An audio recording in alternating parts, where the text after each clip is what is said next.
ಹನುಮಂತನ ಜನ್ಮ ಜಯಂತಿಯ ಆರಾಧನೆ.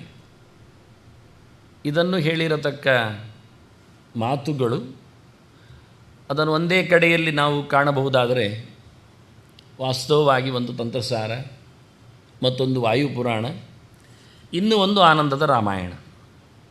ಇಲ್ಲಿ ಅವನ ದಿನ, ಹುಟ್ಟಿದ ನಕ್ಷತ್ರ, ಜೊತೆಯಲ್ಲಿ ಲಗ್ನ, ಇದನ್ನೆಲ್ಲ ತಿಳಿಸಿಕೊಡ್ತಾರೆ. ಮುಖ್ಯವಾಗಿ ಚೈತ್ರ ಮಾಸದ ಅಂದರೆ ಇವತ್ತಿನ ಮಾಸದಲ್ಲಿದ್ದೇವೆ ನಾವು, ಆರಂಭದ ಮಾಸ, ಯುಗಾದಿ ಕಳೆದಾಗ ಅದರಲ್ಲಿ ಮೊದಲು ಬರತಕ್ಕಂತಹ ಹುಣ್ಣಿಮೆ. ಚೈತ್ರೇ ಮಾಸಿ ಶಿತೇ ಪಕ್ಷೇ ಪೌರ್ಣಮಾಸ್ಯಾಂ. ಮತ್ತು ಹನುಮಂತನ ಅವತಾರಕ್ಕೆ ವಾರ ಅದು ಮಂಗಳವಾರ. ಹಾಗಾಗಿ ಅವನ ವಾರವನ್ನಾಗಿ ಕೆಲವರು ಗಮನಿಸ್ತಾ ಹನುಮಂತನ ಗುಡಿಗೆ ಹೋಗುವಾಗ ಮಂಗಳವಾರವನ್ನು ಆಯ್ಕೆ ಮಾಡ್ತಾರೆ. ಕೆಲವರು ಅದಕ್ಕೆ ಉತ್ತರ ಕೊಡ್ತಾರೆ, ಅವನು ನಮಗೆ ಬದುಕಿನಲ್ಲಿ ಮಾಂಗಲ್ಯ ಮಾಡಬೇಕು, ಅದಕ್ಕಾಗಿ ನಮ್ಮ ಮಂಗಳವಾರ ಹೋಗ್ತೇವೆ ಅಂತ. ಇನ್ನು ಕೆಲವರು ಬಹಳ ಜೋರಿದ್ದಾನವ, ಅಂದರೆ ಯುದ್ಧ ಮಾಡುವವ, ರಕ್ತಕ್ರಾಂತಿಯವ, ಹಾಗಾಗಿ ಕುಜ ವಾರದಲ್ಲಿದ್ದಾನೆ. ವಾಸ್ತವವಾಗಿ ಆಗಲ್ಲ, ಅವನು ಹುಟ್ಟಿದ್ದೇ ಕುಜವಾರದಲ್ಲಿ. ಆದ್ದರಿಂದ ಮಂಗಳವಾರದಲ್ಲಿ ಅವನ ವಿಶೇಷವಾದಂತಹ ಪೂಜೆ ಪುನಸ್ಕಾರಗಳು. ಹುಟ್ಟುವಾಗಲೇ ಪೂರ್ಣವಾದಂತಹ ವ್ಯಕ್ತಿತ್ವದಲ್ಲೇ ಬಂದಿದ್ದಾನೆ. ಮೌಂಜಿ ಮೇಖಲಯ ಯುಕ್ತ ಕೋಪೀನ ಪರಿಧಾರಕ ಕರ್ಣಯೋ ಕುಂಡಲೇ ಪ್ರಾಪ್ತ ತಥಾ ಯಜ್ಞೋಪವೀತಕ. ಇವೆಲ್ಲ ಅವನ ಅಸಾಧಾರಣವಾದ ಲಕ್ಷಣಗಳು ಹನುಮಂತ ಬಂದಾಗ. ಅಂದರೆ ಬೆತ್ತಲೆ ಮೈಯಲ್ಲಿ ಬರಲಿಲ್ಲ ಎನ್ನುವುದೊಂದು ದೊಡ್ಡ ವಿಷಯ. ಹೀಗೆ ಕರ್ಣಕುಂಡಲದ ಜೊತೆಯಲ್ಲಿ ಕರ್ಣನ ಜನ್ಮ ಆಗಿತ್ತು, ಹಾಗೆ ದಿವ್ಯ ವ್ಯಕ್ತಿಗಳ ಜನ್ಮದಲ್ಲಿ ಅನೇಕವಾದಂತಹ ಆಭರಣಗಳು, ವ್ಯವಸ್ಥೆಗಳು ಇರ್ತವೆ. ಅರ್ಥ ಆಗಿರಬೇಕು ನಿಮಗೆ. ಅವನು ಕೋಪಿನ ಹಾಕಿಕೊಂಡು ಬಂದ ಅಂದರೆ ಹುಟ್ಟುವ ಪ್ರಾದೇಶಿಕವಾದ ಸಂಪರ್ಕಗಳು ಅವನಿಗೆ ಇಲ್ಲ. ದೈಹಿಕವಾಗಿ ಎನ್ನುವುದನ್ನು ತೋರಿಸಿಕೊಡಲು ಇದನ್ನು ಮಾಡಿರತಕ್ಕಂಥ ಒಂದು ಉದ್ದೇಶಪೂರ್ವಕವಾದ ನುಡಿ ಆಗಿದೆ. ಮತ್ತು ಹನುಮಂತನ ನೈಜವಾದ ಬಣ್ಣ ಪ್ರವಾಳ ಸದೃಶ ಅಂತ, ಒಂಥರ ಕೆಂಪು. ಹೀಗೆ ವಾನರ ರೂಪದಲ್ಲಿಯೇ ಪ್ರಕಟ ಆಗಿದ್ದಾನೆ. ಆದರೆ ಅವನಿಗೆ ಬೇಕಾದಂತಹ ರೂಪಗಳನ್ನು ಪಡೆಯತಕ್ಕಂತಹ ಶಕ್ತಿ, ದಿವ್ಯವಾದ ಶಕ್ತಿ ಇದೆ. ಹೀಗಾಗಿ ಅವನು ಮಾನುಷ ರೂಪದಲ್ಲಿಯೂ ಕಾಣಿಸಿಕೊಳ್ಳುತ್ತಾನೆ, ಮನುಷ್ಯರಂತೆ ಮಾತಾಡುತ್ತಾನೆ. ಹಾಗಾಗಿ ಬರುವಾಗ ಹೇಗೆ ಬಂದ ಅನ್ನೋದಕ್ಕೋಸ್ಕರ ವಾನರ ರೂಪೇಣ ಪ್ರಕಟ ಅನ್ನುವ ಮಾತನ್ನು ಹೇಳ್ತಾರೆ. ಅವನ ನಕ್ಷತ್ರ ಸ್ವಾತಿ, ಸ್ವಾತ್ಯಾ ಭೌಮೇಶ ಮಾರುತಿ ಮೇಷಲಗ್ನೆ ಅಂತ ಪುರಾಣ ಲಗ್ನವನ್ನು ಗುರುತಿಸ್ತದೆ. ಮಹಾಚೈತ್ರಿ ಪೌರ್ಣಿಮಾಯಾಂ ಸಮುತ್ಪನ್ನ ಅಂಜನೀಸುತಃ ಅಂತ, ಅಂಜನೆಯಲ್ಲಿ ಹುಟ್ಟಿದವನು ಅಂತ, ಅಂಜನಾನಂದನಂ ವೀರಂ ಅಂತ ಹೇಳೋ ಮಾತದಕ್ಕೋಸ್ಕರ ಆಂಜನೇಯನಾಗಿ, ಅಂಜನಿಯ ಮಗನಾಗಿ ಹುಟ್ಟಿದ್ದಾನೆ. ದೇವತೆಗಳ ಹುಟ್ಟಿನಲ್ಲಿ ಇರತಕ್ಕಂತಹ ಒಂದು ಔಚಿತ್ಯದ ಬಗ್ಗೆ ಒಂದು ಮಹಾಭಾರತದ ಮಾತು ನಾವು ಎಷ್ಟೋ ಕಡೆಯಲ್ಲಿ ನೋಡುತ್ತೇವೆ. ದೇವತೆಗಳ ಹುಟ್ಟನ್ನು ಈ ದೇಶದಲ್ಲಿ ಒಂದೊಂದು ಪ್ರಕಾರದಲ್ಲಿ ಬರ್ತಾರೆ. ಭೀಷ್ಮನೇ ಹುಟ್ಟಿದ ರೀತಿ ನೋಡಿದರೆ ಅವನನ್ನು ಗಂಗೆ ಕರ್ಕೊಂಡು ಹೋಗಿರ್ತಾಳೆ. 300, 400, 500 ವರ್ಷಗಳ ಕಾಲ ಅವನೀತ ಬರುವುದೇ ಇಲ್ಲ. ಅಷ್ಟೇ ಅಲ್ಲದೆ ಸ್ವರ್ಗದಲ್ಲೆಲ್ಲ ಕಲೀಲಿಕ್ಕೆ ಹೋಗಿರ್ತಾನೆ. ಗುರುಗಳನ್ನು ಶುಕ್ರಾಚಾರ್ಯರಿಂದ ಮಾತಾಡಿಸಿರ್ತಾನೆ. ಅಪ್ಪನೇ ಶಂತನು ಬಂದಾಗ ಭೀಷ್ಮ ಅವನು ಅದೃಶ್ಯನಾಗ್ತಾನೆ, ಕಾಣದೇ ಹೋಗ್ತಾನೆ. ಮತ್ತೆ ಗಂಗೆ ಬಂದು ಪರಿಚಯಿಸುವುದು, ಇದು ನಿನ್ನ ಮಗನೇ ಭೀಷ್ಮ ಇದ್ದಾನೆ, ನಾನು ಕೊಡುತ್ತೇನೆ ಅಂಥೇಳಿ. ಹಾಗಾಗಿ ದೇವತೆಗಳೆಲ್ಲ ಹುಟ್ಟುವ ರೀತಿ ಹೇಗೆ ಎನ್ನುವುದನ್ನು ಒಂದು ಗುಟ್ಟು ನಮ್ಮ ಮುಂದೆ ತಿಳಿಸ್ತಾರೆ. ಹಾಗಾಗಿ ನಾವಿದನ್ನು ಆಕ್ಷೇಪಿಸುವಂತಿಲ್ಲ. ಹೇಗೆ ಸಾಧ್ಯ, ಎಂಥ ಸಾಧ್ಯ ಅಂತ ಅದಕ್ಕೆ ಅವರೇ ಉತ್ತರ ಕೊಡ್ತಾರೆ. ದೇವಾಶ್ಚೈವ, ಮುಖ್ಯವಾಗಿ ದೇವತೆಗಳು ಹುಟ್ಟುವ ರೀತಿ ಹೇಗಿರ್ತದೆ ಕೇಳಿದರೆ ಅವರು ಐಶ್ವರ್ಯವಂತೋ ವೈ ಅಂತಾರೆ. ಅವರಿಗೆ ಅಂತಹ ಒಂದು ಪವರ್ ಇದೆ, ಈಶ್ವರ ಭಾವ, ಒಡೆತನ ಇದೆ. ಏನು ಬೇಕಾದ್ರೂ ಮಾಡಿಯಾರವರು, ಹೇಗೆ ಬೇಕಾದರೂ ಬರ್ತಾರೆ ಅಂತ. ಬರುವ ರೀತಿ ಹೇಗೆ? ಶರೀರಾಣಿ ಆವಿಶಂತಿ ವೈ, ವ್ಯಕ್ತಿಗಳ ದೇಹವನ್ನು ಪ್ರವೇಶ ಮಾಡ್ತಾರೆ. ಆದ್ದರಿಂದ ಇಲ್ಲಿ ಕೇಸರಿಯಲ್ಲಿ ಅವನು ಕೇಸರಿ ಸ್ವಯಂ ವಾಯುವೇ ಆಗಿ ನಿಂತಿದ್ದಾನೆ. ಹಾಗಾಗಿ ವಾಯುವಿನಲ್ಲಿ ಅಂಜನೆ. ಆದ್ದರಿಂದಲೇ ಹನುಮಂತನ ಗಾಯತ್ರಿ ಮಂತ್ರವನ್ನು ಹೇಳುವಾಗ ಆಂಜನೀಜಾಯ ವಿದ್ಮಹೇ ವಾಯುಪುತ್ರಾಯ ಧೀಮಹಿ ತನ್ನೋ ಹನುಮಾನ್ ಪ್ರಚೋದಯಾತ್ ಅಂತ ಹೇಳಿ ತಂದೆ ತಾಯಿಗಳ ಹೆಸರನ್ನು ಗುರುತಿಸ್ತಾರೆ. ವಾಯುವಿನ ಮಗ ಇದ್ದಾನೆ, ಅಂಜನೆಯಲ್ಲಿ ಹುಟ್ಟಿದ್ದಾನೆ ಅಂತ. ಅವರು ಬರುವಾಗ ಒಂದು ಮುಖ್ಯವಾಗಿ ಸಂಕಲ್ಪ, ಮನಸ್ಸಿನಲ್ಲಿ ಹೀಗೆ ಯೋಚನೆ ಮಾಡ್ತಾರೆ, ಅಲ್ಲಿಂದ ಬರ್ತಾರೆ. ಅಷ್ಟರಲ್ಲೇ ಸಾಕಾಗುತ್ತೆ ಅವರಿಗೆ. ಸಂಕಲ್ಪದಿಂದಲೇ ಜನ್ಮವನ್ನು ತಳಿತಾರೆ. ಅಲ್ಲ ಅಂತಾದರೆ ಕೆಲವೊಮ್ಮೆ ವಾಚ ದೃಷ್ಟಿಯ ತಥಾ ಸ್ಪರ್ಶಾತ್ ಸಂದರ್ಶೇಣ 4 ಪ್ರಕಾರ ಮಾತಿನಲ್ಲಿ ಹೇಳುತ್ತಾರೆ ನಾನು ಬರ್ತೇನೆ ಅಂತ.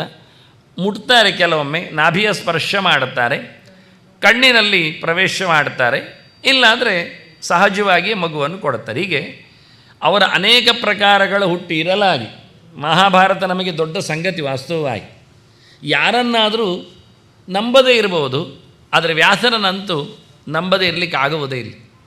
ಇಡೀ ಶಾಸ್ತ್ರಕಾರರ ಒಕ್ಕೊರಳವಾದೆಯನ್ನು ಕೇಳಿದರೆ ಏನೇನೋ ಬರೀತಾರೆ, ಹೇಳಿಕೊಳ್ಳುತ್ತಾರೆ. ಮತ್ತು ಕೆಲವೊಮ್ಮೆ ನಾವೆಲ್ಲ ಈ ಗೆರೆಗಳನ್ನು ಕೊಟ್ಟದ್ದು ಕೆಲವೊಮ್ಮೆ ಮೋಸ ಮಾಡಲಿಕ್ಕೆ ಅಂತ, ಹಾಗೊಂದು ಹೇಳಿದ್ದಾರೆ ನಮಗೆ ಮೋಸ ಮಾಡಲಿಕ್ಕೆ ಅಂತ ಹೇಳುತ್ತಾರೆ.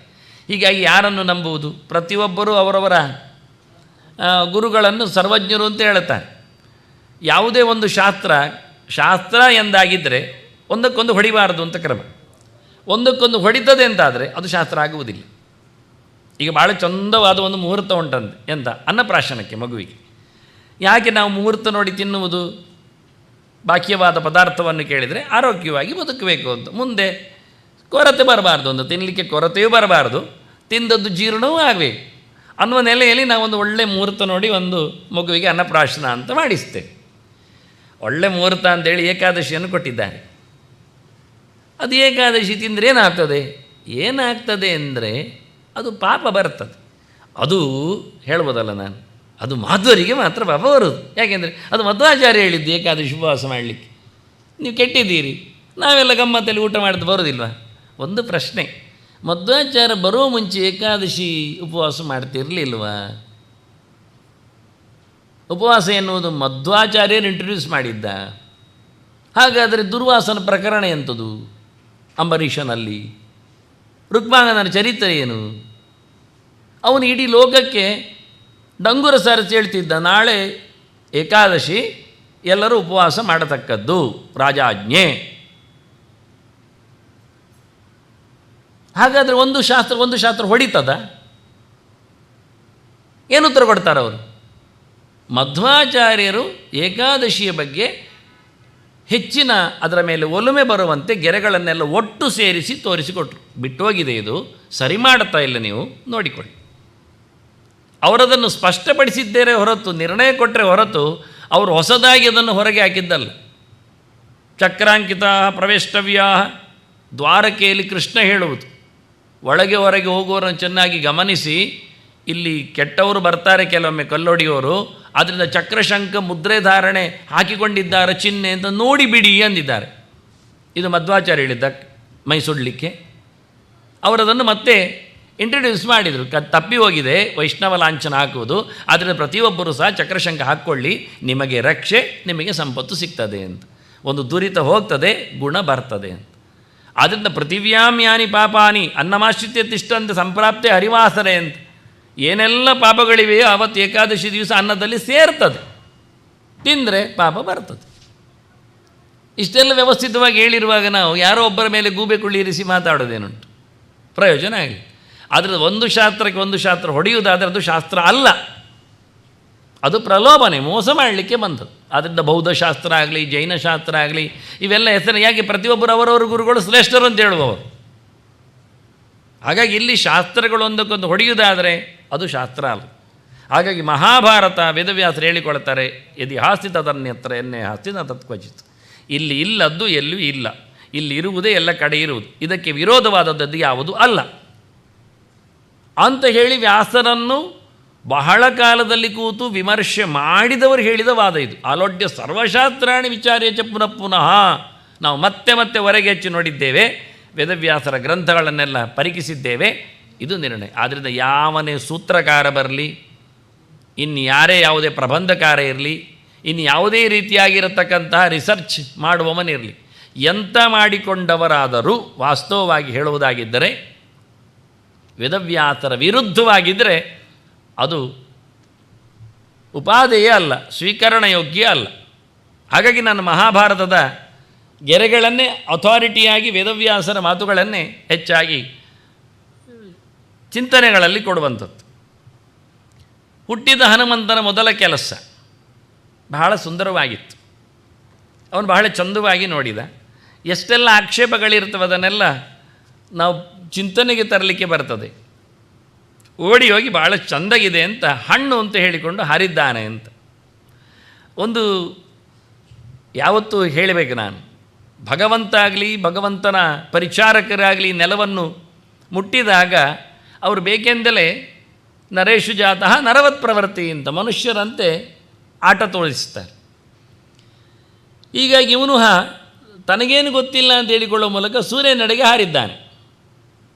ಗಮನಿಸಬೇಕಾದ್ದು ನಾವು, ನಮ್ಮ ಸಾಮಾನ್ಯ ಯಾವುದೇ ಪ್ರಕಾರದ ಯಂತ್ರವೇ ಸೂರ್ಯನೆಡೆಗೆ ಹೋಗುವುದಿಲ್ಲ, ಮನುಷ್ಯ ಬಿಡಿ.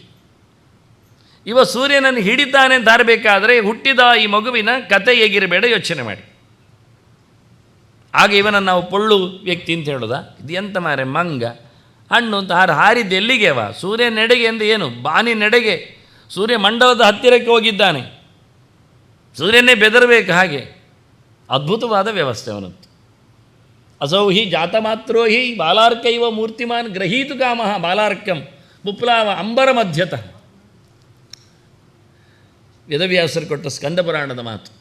ಇನ್ನೊಂದು ರುದ್ರ ಸಂಹಿತೆಯಲ್ಲಿ ಅವನ ಪವರ್ ಹೇಳುತ್ತಾರೆ, ಆದಿತ್ಯಾನಾಂ ವಾಸುದೇವ, ಹಾಗೆ ವಾನರಾಣಂ ಹನುಮಾನ್ ವಾನರೇಶು ಚ ಅಂತ. ಅತ್ಯಂತ ಎತ್ತರದ ವ್ಯಕ್ತಿಯಾಗಿ ನಿಂತಿದ್ದಾನೆ, ಆದ್ದರಿಂದಲೇ ಇವನಿಗೆ ಮಾತ್ರ ಆಗುವಂಥದ್ದು, ಎಲ್ಲರಿಗಲ್ಲ. ಇದು ವಿಭೂತಿಯ ವ್ಯವಸ್ಥೆಗಳು. ಯಾರಲ್ಲಿ ದೇವರ ಪವರ್ ಇರ್ತದೆ ಅವರು ಏನನ್ನು ಸಾಧಿಸ್ತಾರೆ ಅಂತ. ಹಾಗಾಗಿ ಭಾಳ ಸ್ಪಷ್ಟವಾಗಿ ನಾನು ಅದಕ್ಕೋಸ್ಕರ ಬೇಕೆಂದಲೇ ರುದ್ರ ಸಂಹಿತೆಯನ್ನು ಎತ್ತಿ ತಂದದ್ದು. ಯಾಕೆಂದರೆ ಅವನು ರುದ್ರನು ಅಂತ ಹೇಳುವವರು ಬಹಳ ಜನ ಇದ್ದಾರೆ. ಸರಿ, ಅವನು ರುದ್ರನೇ. ರುದ್ರ ಅಂದರೆ ಭಯಂಕರ ಅಂತ ಅರ್ಥ. ಮುಂದೆ ಮಾತದರದ್ದು ಚಿಂತನೆಯಲ್ಲಿ ಬರ್ತದೆ. ಅವನನ್ನು ತಿಳಿಸಿಕೊಡುವಾಗ ಬಹಳ ಮಾತುಗಳು ಅಂದರೆ ತತಃಕಾಲಾಗ್ನಿ ರುದ್ರಾತ್ಮ ಅಂತಾರೆ. ಇಡೀ ಜಗತ್ತನ್ನು ಕೊನೆಗೆ ಸಂಹಾರ ಮಾಡತಕ್ಕಂಥ ರುದ್ರಶಕ್ತಿ, ಅದು ಬೆಂಕಿಯ ನೆಲೆಯಲ್ಲಿ ಎಲ್ಲವನ್ನು ಭಸ್ಮ ಮಾಡ್ತದೆ ಅಂತ. ಹಾಗಾಗಿ ಅಗ್ನಿರ್ವೈ ರುದ್ರ ಅಂತಾರೆ. ಹಾಗೆ ಪ್ರಾಣಾಗ್ನಿ ರುದ್ರಾತ್ಮ ಅಂತ ಪ್ರಾಣನನ್ನು ರುದ್ರ ಅಂತ ಕರೀತಾರೆ. ಅದರಿಂದ ಪ್ರಾಣನೂ ಆಗ್ತಾನೆ ರುದ್ರ, ಅಗ್ನಿಯೂ ಆಗ್ತಾನೆ, ರುದ್ರನೂ ಆಗ್ತಾನೆ. ಈ ಶಬ್ದಗಳನ್ನು ಬೇಕೆಂದಲೇ ಗುರುತಿಸ್ತಾರೆ. ಹೇಗೆ ಕೇಳಿದರೆ ರುದ್ರ ಶಬ್ದಕ್ಕೆ ಅರ್ಥ ರೋದನಾಥ್ ಅಂತ, ರೋದಯತಿ ಅಂತ, ಅಳು ಬರುವಂತೆ ಮಾಡ್ತಾನೆ ಅಂತ. ಬೆಂಕಿಯೂ ಮುಟ್ಟಿದಾಗ ಅಳು ಬರ್ತದೆ, ಗಾಳಿಯೂ ಹೋದಾಗ ಅಳು ಬರ್ತದೆ. ಶಿವನು ಮೃತ್ಯುದೇವತೆಯು ಎದುರು ಬಂದಾಗ ಅಳು ಬರ್ತದೆ. ಅವನು ಬರಬೇಕಾಗಿರಿ, ಎದುರು ಬಂದಾಗಲೇ ಅಳು ಬರ್ತದೆ. ಹೆಸರಿಗೆ ಹೇಳಿದರೆ ಅಳು ಬರ್ತದೆ. ನಿವನಿಗೆ ಮೃತ್ಯು ಉಂಟಂತೆ, ಹೌದಾ? ಈಗಲೇ ಅಳಲಿಕ್ಕೆ ಶುರು ಮಾಡಿ. ಆದ್ದರಿಂದ ನಮ್ಮನ್ನು ಅಳು ಬರುವಂತೆ ಮಾಡುವವರು ಅರ್ಥದಲ್ಲಿ ಸುಮಾರು ಜನರಾಗ್ತಾರೆ. ಬೆಂಕಿಯೂ ಅಳು ಬರ್ತದೆ ಮುಟ್ಟಿದರೆ ಬಿಸಿಯಾಗಿ, ಗಾಳಿಯೂ ಮೇಲೆ ಕೆಳಗೆ ಹೋಗದಿದ್ದರೆ ಅಳಲಿಕ್ಕೆ ಶುರುವಾಗ್ತದೆ. ಹೇಳ್ತಾರೆ ಅವರು, ಸ್ವಲ್ಪ ಕ್ರಿಟಿಕಲ್ ಕಂಡೀಷನ್, ಬ್ರೀತಿಂಗ್ ಪ್ರಾಬ್ಲಮ್ ಅಂತ, ಎಲ್ಲರಿಗೂ ಅಳೋಲಿಕ್ಕೆ ಶುರು ಆಗ್ತದೆ, ಅವನಿಗೆ ಮಾತ್ರ ಅಲ್ಲ. ಆದ್ದರಿಂದ ಅಳಿಸುವವನು ಎನ್ನುವ ಅರ್ಥದಲ್ಲಿ, ಉರಿಸುವವನು ಎನ್ನುವ ಅರ್ಥದಲ್ಲಿ, ಮುಂದೆ ಇದ್ದಾನೆ ಎನ್ನುವ ಅರ್ಥದಲ್ಲಿ ಶಬ್ದಗಳನ್ನು ಏಕತ್ರ ಪ್ರಯೋಗ ಮಾಡಿಕೊಂಡು, ಆದ್ದರಿಂದ ಇವನನ್ನು ಸಹ ರುದ್ರಾವತಾರ ಅಂತ ಹೇಳೋದುಂಟು, ರೌದ್ರನಾದ್ದರಿಂದ ಅಂತ. ಜನರಿಗೆ ಬೇಕೆಂದಲ್ಲಿ ಕನ್ಫ್ಯೂಸ್ ಆಗಲಿ ಅಂತ ಶಾಸ್ತ್ರಗಾರರು ಬಾಯಿ ಮುಚ್ಚಿ ಕೂತ್ಕೊಳ್ಳುವುದುಂಟು. ಅದಕ್ಕೆ ನಾನು ಹೇಳಿದೆ, ಮಹಾಭಾರತ ಏನು ಹೇಳ್ತದೆ ಕೇಳಿ, ಅದು ನಮಗೆ ಕಂಕ್ಲೂಷನ್, ಅದು ನಮಗೆ ತೀರ್ಪು ಒಂದು ದೃಷ್ಟಿಯಿಂದ. ಆಗಲೇ ನಾನು ಮಂತ್ರಮಾರಣವಾದ ಮಂತ್ರ ಒಂದು ಹೇಳಿದೆ, ಗಾಯತ್ರಿ ಮಂತ್ರ, ಆಂಜನೇಯಾಯ ವಿದ್ಮಯೇ ವಾಯುಪುತ್ರಾಯ ಅಂತ. ವಾಯುಪುತ್ರ ಆಗುವಾಗ ಮತ್ತು ರುದ್ರ ಆಗುವುದೇ? ಇನ್ನೂ ಒಂದು ಹೇಳಲೇಬಹುದಾಗಿದ್ದರೆ, ಶಿವನಿಗೆ ಸುಮಾರು ಜನರನ್ನೆಲ್ಲ ಮಕ್ಕಳು ಮಾಡಿಬಿಡ್ತಾರೆ ಇವರು. ಯಾವಾಗ? ಮೋಹಿನಿಯನ್ನು ಬಂದಾಗ. ಮೋಹಿನಿ ನಿಜವಾಗಿ ಬಂದದ್ದು ಶಿವನನ್ನು ಛೇಡಿಸಲಿಕ್ಕೆ, ಅದೆಷ್ಟೋ ಜನ ಗೊತ್ತಿಲ್ಲ. ಅವ ವಿಷ ಕುಡಿದವ ಸಮುದ್ರ ಮಥನ ನಂತರದಲ್ಲಿ ಬರಲಿಲ್ಲ. ಅಷ್ಟೊತ್ತಿಗೆ ಅಮೃತ ಬಂದಿದೆ, ಧನ್ವಂತರಿ ಬಂದಿದ್ದಾನೆ, ಬಡಿಸ್ಲಿಕ್ಕೋಸ್ಕರ ಮೋಹಿನಿ ಬಂದಿದ್ದಾಳೆ, ಎಲ್ಲರಿಗೆ ಹಂಚಿ ಹೋಗಿದ್ದಾಳೆ. ಕೊನೆಗೆ ಶಿವ ಕೇಳ್ತಾನೆ ನಾರಾಯಣನ ಹತ್ರ, ನೀನು ಚಂದವಾದ ಹೆಣ್ಣು ವೇಷ ಹಾಕಿದ್ಯಂತೆಲ್ಲ. ಹೌದು, ನಾನು ನೋಡಲೇ ಇಲ್ಲಲ್ಲ, ಅದಕ್ಕೇನು ಕಾಣಿಸುವ ಅಂದ. ಹಾಗೆ ಒಂದು ದಿವಸ ಪಾರ್ವತಿ ಜೊತೆಯಲ್ಲೇ ಇದ್ದಾನೆ ಶಿವ, ದೂರದಲ್ಲಿ ಮೋಹಿನಿ ರೂಪದಲ್ಲಿ ಭಗವಂತ ಬಂದೇ ಬಿಟ್ಟ, ಹೂವಿನ ಚೆಂಡಾಡ್ತಾ. ಇವ ನೋಡಿದ, ಪಾರ್ವತಿಯನ್ನೇ ದೂಡಿದ, ಓಡಿ ಹಿಡಿದಾಗ ಆಕೆ ತಪ್ಪಿಸಿಕೊಂಡು ಓಡಿದ್ದಾಳೆ. ಆದರೂ ಇನ್ನಿಂದ ಓಡಿ ಹೋಗಿದ್ದಾನೆ. ಅವರ ವಿಚಿತ್ರವಾದಂಥ ಕಾಮನೆಯಿಂದ ಅವನೆಲ್ಲ ಧಾತು ಕ್ಷಯ ಮಾಡಿಕೊಂಡಿದ್ದ. ಎಲ್ಲಿಯೆಲ್ಲ ಅದರ ಧಾತುಗಳು ಬಿದ್ದಿವೆ ಅಲ್ಲೆಲ್ಲ ಬೆಳ್ಳಿಯ ಬೆಟ್ಟಗಳಾಗಿವೆ ಅಂತ ತೋರಿಸ್ತಾರೆ. ಬೆಳ್ಳಿಯ ನಮಗೆ ಲೋಹಗಳು ಸಿಕ್ಕಿವೆ ಅಂತ. ಆದ್ದರಿಂದ ಬೆಳ್ಳಿ ಎನ್ನುವುದು ಹೆಚ್ಚು ಪ್ರಶಸ್ತ ಅಲ್ಲ ಪೂಜೆ ಪುನಸ್ಕಾರಗಳಲ್ಲಿ. ಬಂಗಾರದ ನಂತರದಲ್ಲಿ ತಾಮ್ರವೇ ಸ್ಥಾನವನ್ನು ಪಡೀತದೆ. ಹೆಚ್ಚಾಗಿ ಎಲ್ಲರ ಮನೆಯಲ್ಲಿ ಹೆಚ್ಚಿನ ಕೆಲಸಗಳಿಗೆಲ್ಲ ತಾಮ್ರದ ಪಾತ್ರೆಗಳೇ ಉಪಯೋಗಕ್ಕೆ ಬರುವುದು. ಆದರೆ ತೊಳೆಯುವುದು ಯಾರು ಕಸ್ಟಮರ್ ಹೇಳಿಕೊಂಡು ಬೆಳ್ಳಿಯ ಪಾತ್ರೆ ಮಾಡ್ತಾರೆ. ಅದರಿಂದ ಅದು ಒಂದು ರೀತಿಯಿಂದ ಧಾತುಜನ್ಯ ಪದಾರ್ಥ ಆಗಲಿಕ್ಕೆ ಹೋಗಿ, ಶಿವಧಾತುಜನ್ಯ ಪದಾರ್ಥ ಆಗಲಿಕ್ಕೆ ಹೋಗಿ ಅದನ್ನು ಬದಿಗಿಡ್ತಾರೆ. ಇವರು ಕತೆ ತಿರುಗಿಸಿ ಹೇಳಿದರು. ಇದೆಲ್ಲ ವ್ಯಾಸರು ಕೊಟ್ಟ ಕತೆ. ಇದು ವ್ಯಾಸರಲ್ಲದ ಕೆಲವರೆಲ್ಲ ಕದ್ದು ಹೇಳುವುದುಂಟು, ತಪ್ಪಿಸಿ ಹೇಳುವುದುಂಟು. ಅವ್ರು ಹೇಳ್ತಾರೆ, ಮೋಹಿನಿಯನ್ನು ಹಿಡ್ದ ಮತ್ತೇನಾಯಿತು ಗೊತ್ತುಂಟು, ಏನಾಯಿತು ಅಂದರೆ ನೀವು ಹೇಳಿದಾಗೆ ಧಾತು ಕ್ಷಯ ಆಗಿದೆ, ಮತ್ತೇನಾಯಿತು ಅಂದರೆ ಅದನ್ನು ಅಂಜನೆಯ ಕಿವಿಗೆ ಹಾಕಿಬಿಟ್ಟಿದ್ದಾರೆ, ಅಲ್ಲಿ ಹನುಮಂತ ಹುಟ್ಟಿದ್ದಾನೆ ಅಂತ ತಮಾಷೆ ಮಾಡಿ ಹೇಳ್ತಾರೆ. ಇನ್ನೂ ಆಚೆ ಹೋದರೆ ಮತ್ತೆ ಹೇಳ್ತಾನೆ, ಅಯ್ಯಪ್ಪ ಇದ್ದಾರಲ್ಲ ಅವನು ಅಲ್ಲೇ ಬಂದದ್ದು ಅಂತ ಶುರು ಮಾಡ್ತಾನೆ. ಮತ್ತೆ ಇಂಥದ್ದೆಲ್ಲ ಅಧಿಕ ಪ್ರಸಂಗ ಮಾಡಲಿಕ್ಕೆ ಹೋಗಿ ಏನೇನೋ, ಹೇಗೆ ದತ್ತಾತ್ರೇಯ ಅಂದಾಗ 3 ತಲೆಯವನ್ನಂತ ಮಾಡಿಬಿಡ್ತಾರೋ ಹಾಗೆ ಪುರಾಣದಲ್ಲಿ ಇಲ್ಲದ ವೇದವ್ಯಾಸರು ಹೇಳೋದು. ಅದಕ್ಕೆ ನಾನು ಮೊದಲಿಗೆ ಹೇಳಿದ್ದೇನೆ, ವ್ಯಾಸರ ನಂತರದಲ್ಲಿ ಹೇಳಿದ್ದೆಲ್ಲವೂ ಅದು ಸರಿಯೇ ಇಲ್ಲ. ಸೀರಿಯಲ್ಗಳಲ್ಲೆಲ್ಲ ಹೀಗೆ ತಪ್ಪನ್ನೇ ಹೆಚ್ಚು ಹೇಳಿಬಿಡ್ತಾರೆ. ಆದ್ದರಿಂದ ಜನರಿಗೆ ಅದೇ ಹೆಚ್ಚು ಗೊತ್ತಿರ್ತದೆ, ಒರಿಜಿನಲ್ ಗೊತ್ತೇ ಇರೋದಿಲ್ಲ, ಮೂಲ ನೋಡುವುದೇ ಇಲ್ಲ. ಹಾಗಾಗಿ ಅತ್ಯಂತ ಪ್ರಶಸ್ತನಾದ ವ್ಯಕ್ತಿಯಾಗಿ ಹನುಮಂತ ವಾಯುಪುತ್ರನಾಗಿ ಬಂದಿದ್ದಾನೆ. ಇಬ್ಬರ ಮಗನಾಗಿ ಬರಲಿಕ್ಕೆ ಸಾಧ್ಯವೇ ಆಗುವುದಿಲ್ಲ ಅನ್ನೋದು ನಾವು ಅರ್ಥ ಆಗಿರಬೇಕು. ಮತ್ತೆ ಅವನಿಗೇನಾಯಿತು ಮುಂದಕ್ಕೆ, ಹನುಮಂತ ಹೇಗಾದ, ಇದಕ್ಕೊಂದು ವಿಚಿತ್ರವಾದಂಥ ಕೆಲವು ಕಾರಣಗಳನ್ನು ಇಬ್ಬರು ಕೊಟ್ಟಿದ್ದಾರೆ. ವಾಲ್ಮೀಕಿ 2 ಕಾರಣ ಕೊಡ್ತಾನೆ. ಮೊದಲನೇದ್ದು ಭಾಳ ಸುಲಭವಾದ ಒಂದು ಪುರಾಣದ ನಿಷ್ಪತ್ತಿ. ಹನುರುಹ ಅಂತ ಒಂದು ಪ್ಲೇಸ್, ಪಟ್ಟಣ, ಅಲ್ಲಿ ಹುಟ್ಟಿದ್ದರಿಂದ ಅವನು ಹನುಮಂತ ಅಂತ ಹೆಸರು. ಇಲ್ಲಿ ಏನು ಗಲಾಟೆ ಇಲ್ಲ. ಅವನು ಹುಟ್ಟಿದ ಊರಿನ ಹೆಸರಿನಲ್ಲಿ ಪುರೇ ಅನುರುಹೇ ಯಸ್ಮಾತ್ ಜಾತಃ, ಪದ್ಮಪುರಾಣದ ಮಾತು. ಹಾಗಾಗಿ ಅವನನ್ನು ಊರಿನವನನ್ನಾಗಿ ಕರೀತಾರೆ. ಹನುಮಂತ ಕರೀದ್ರದ್ದು ಏನಾಯಿತು ಅಂತ.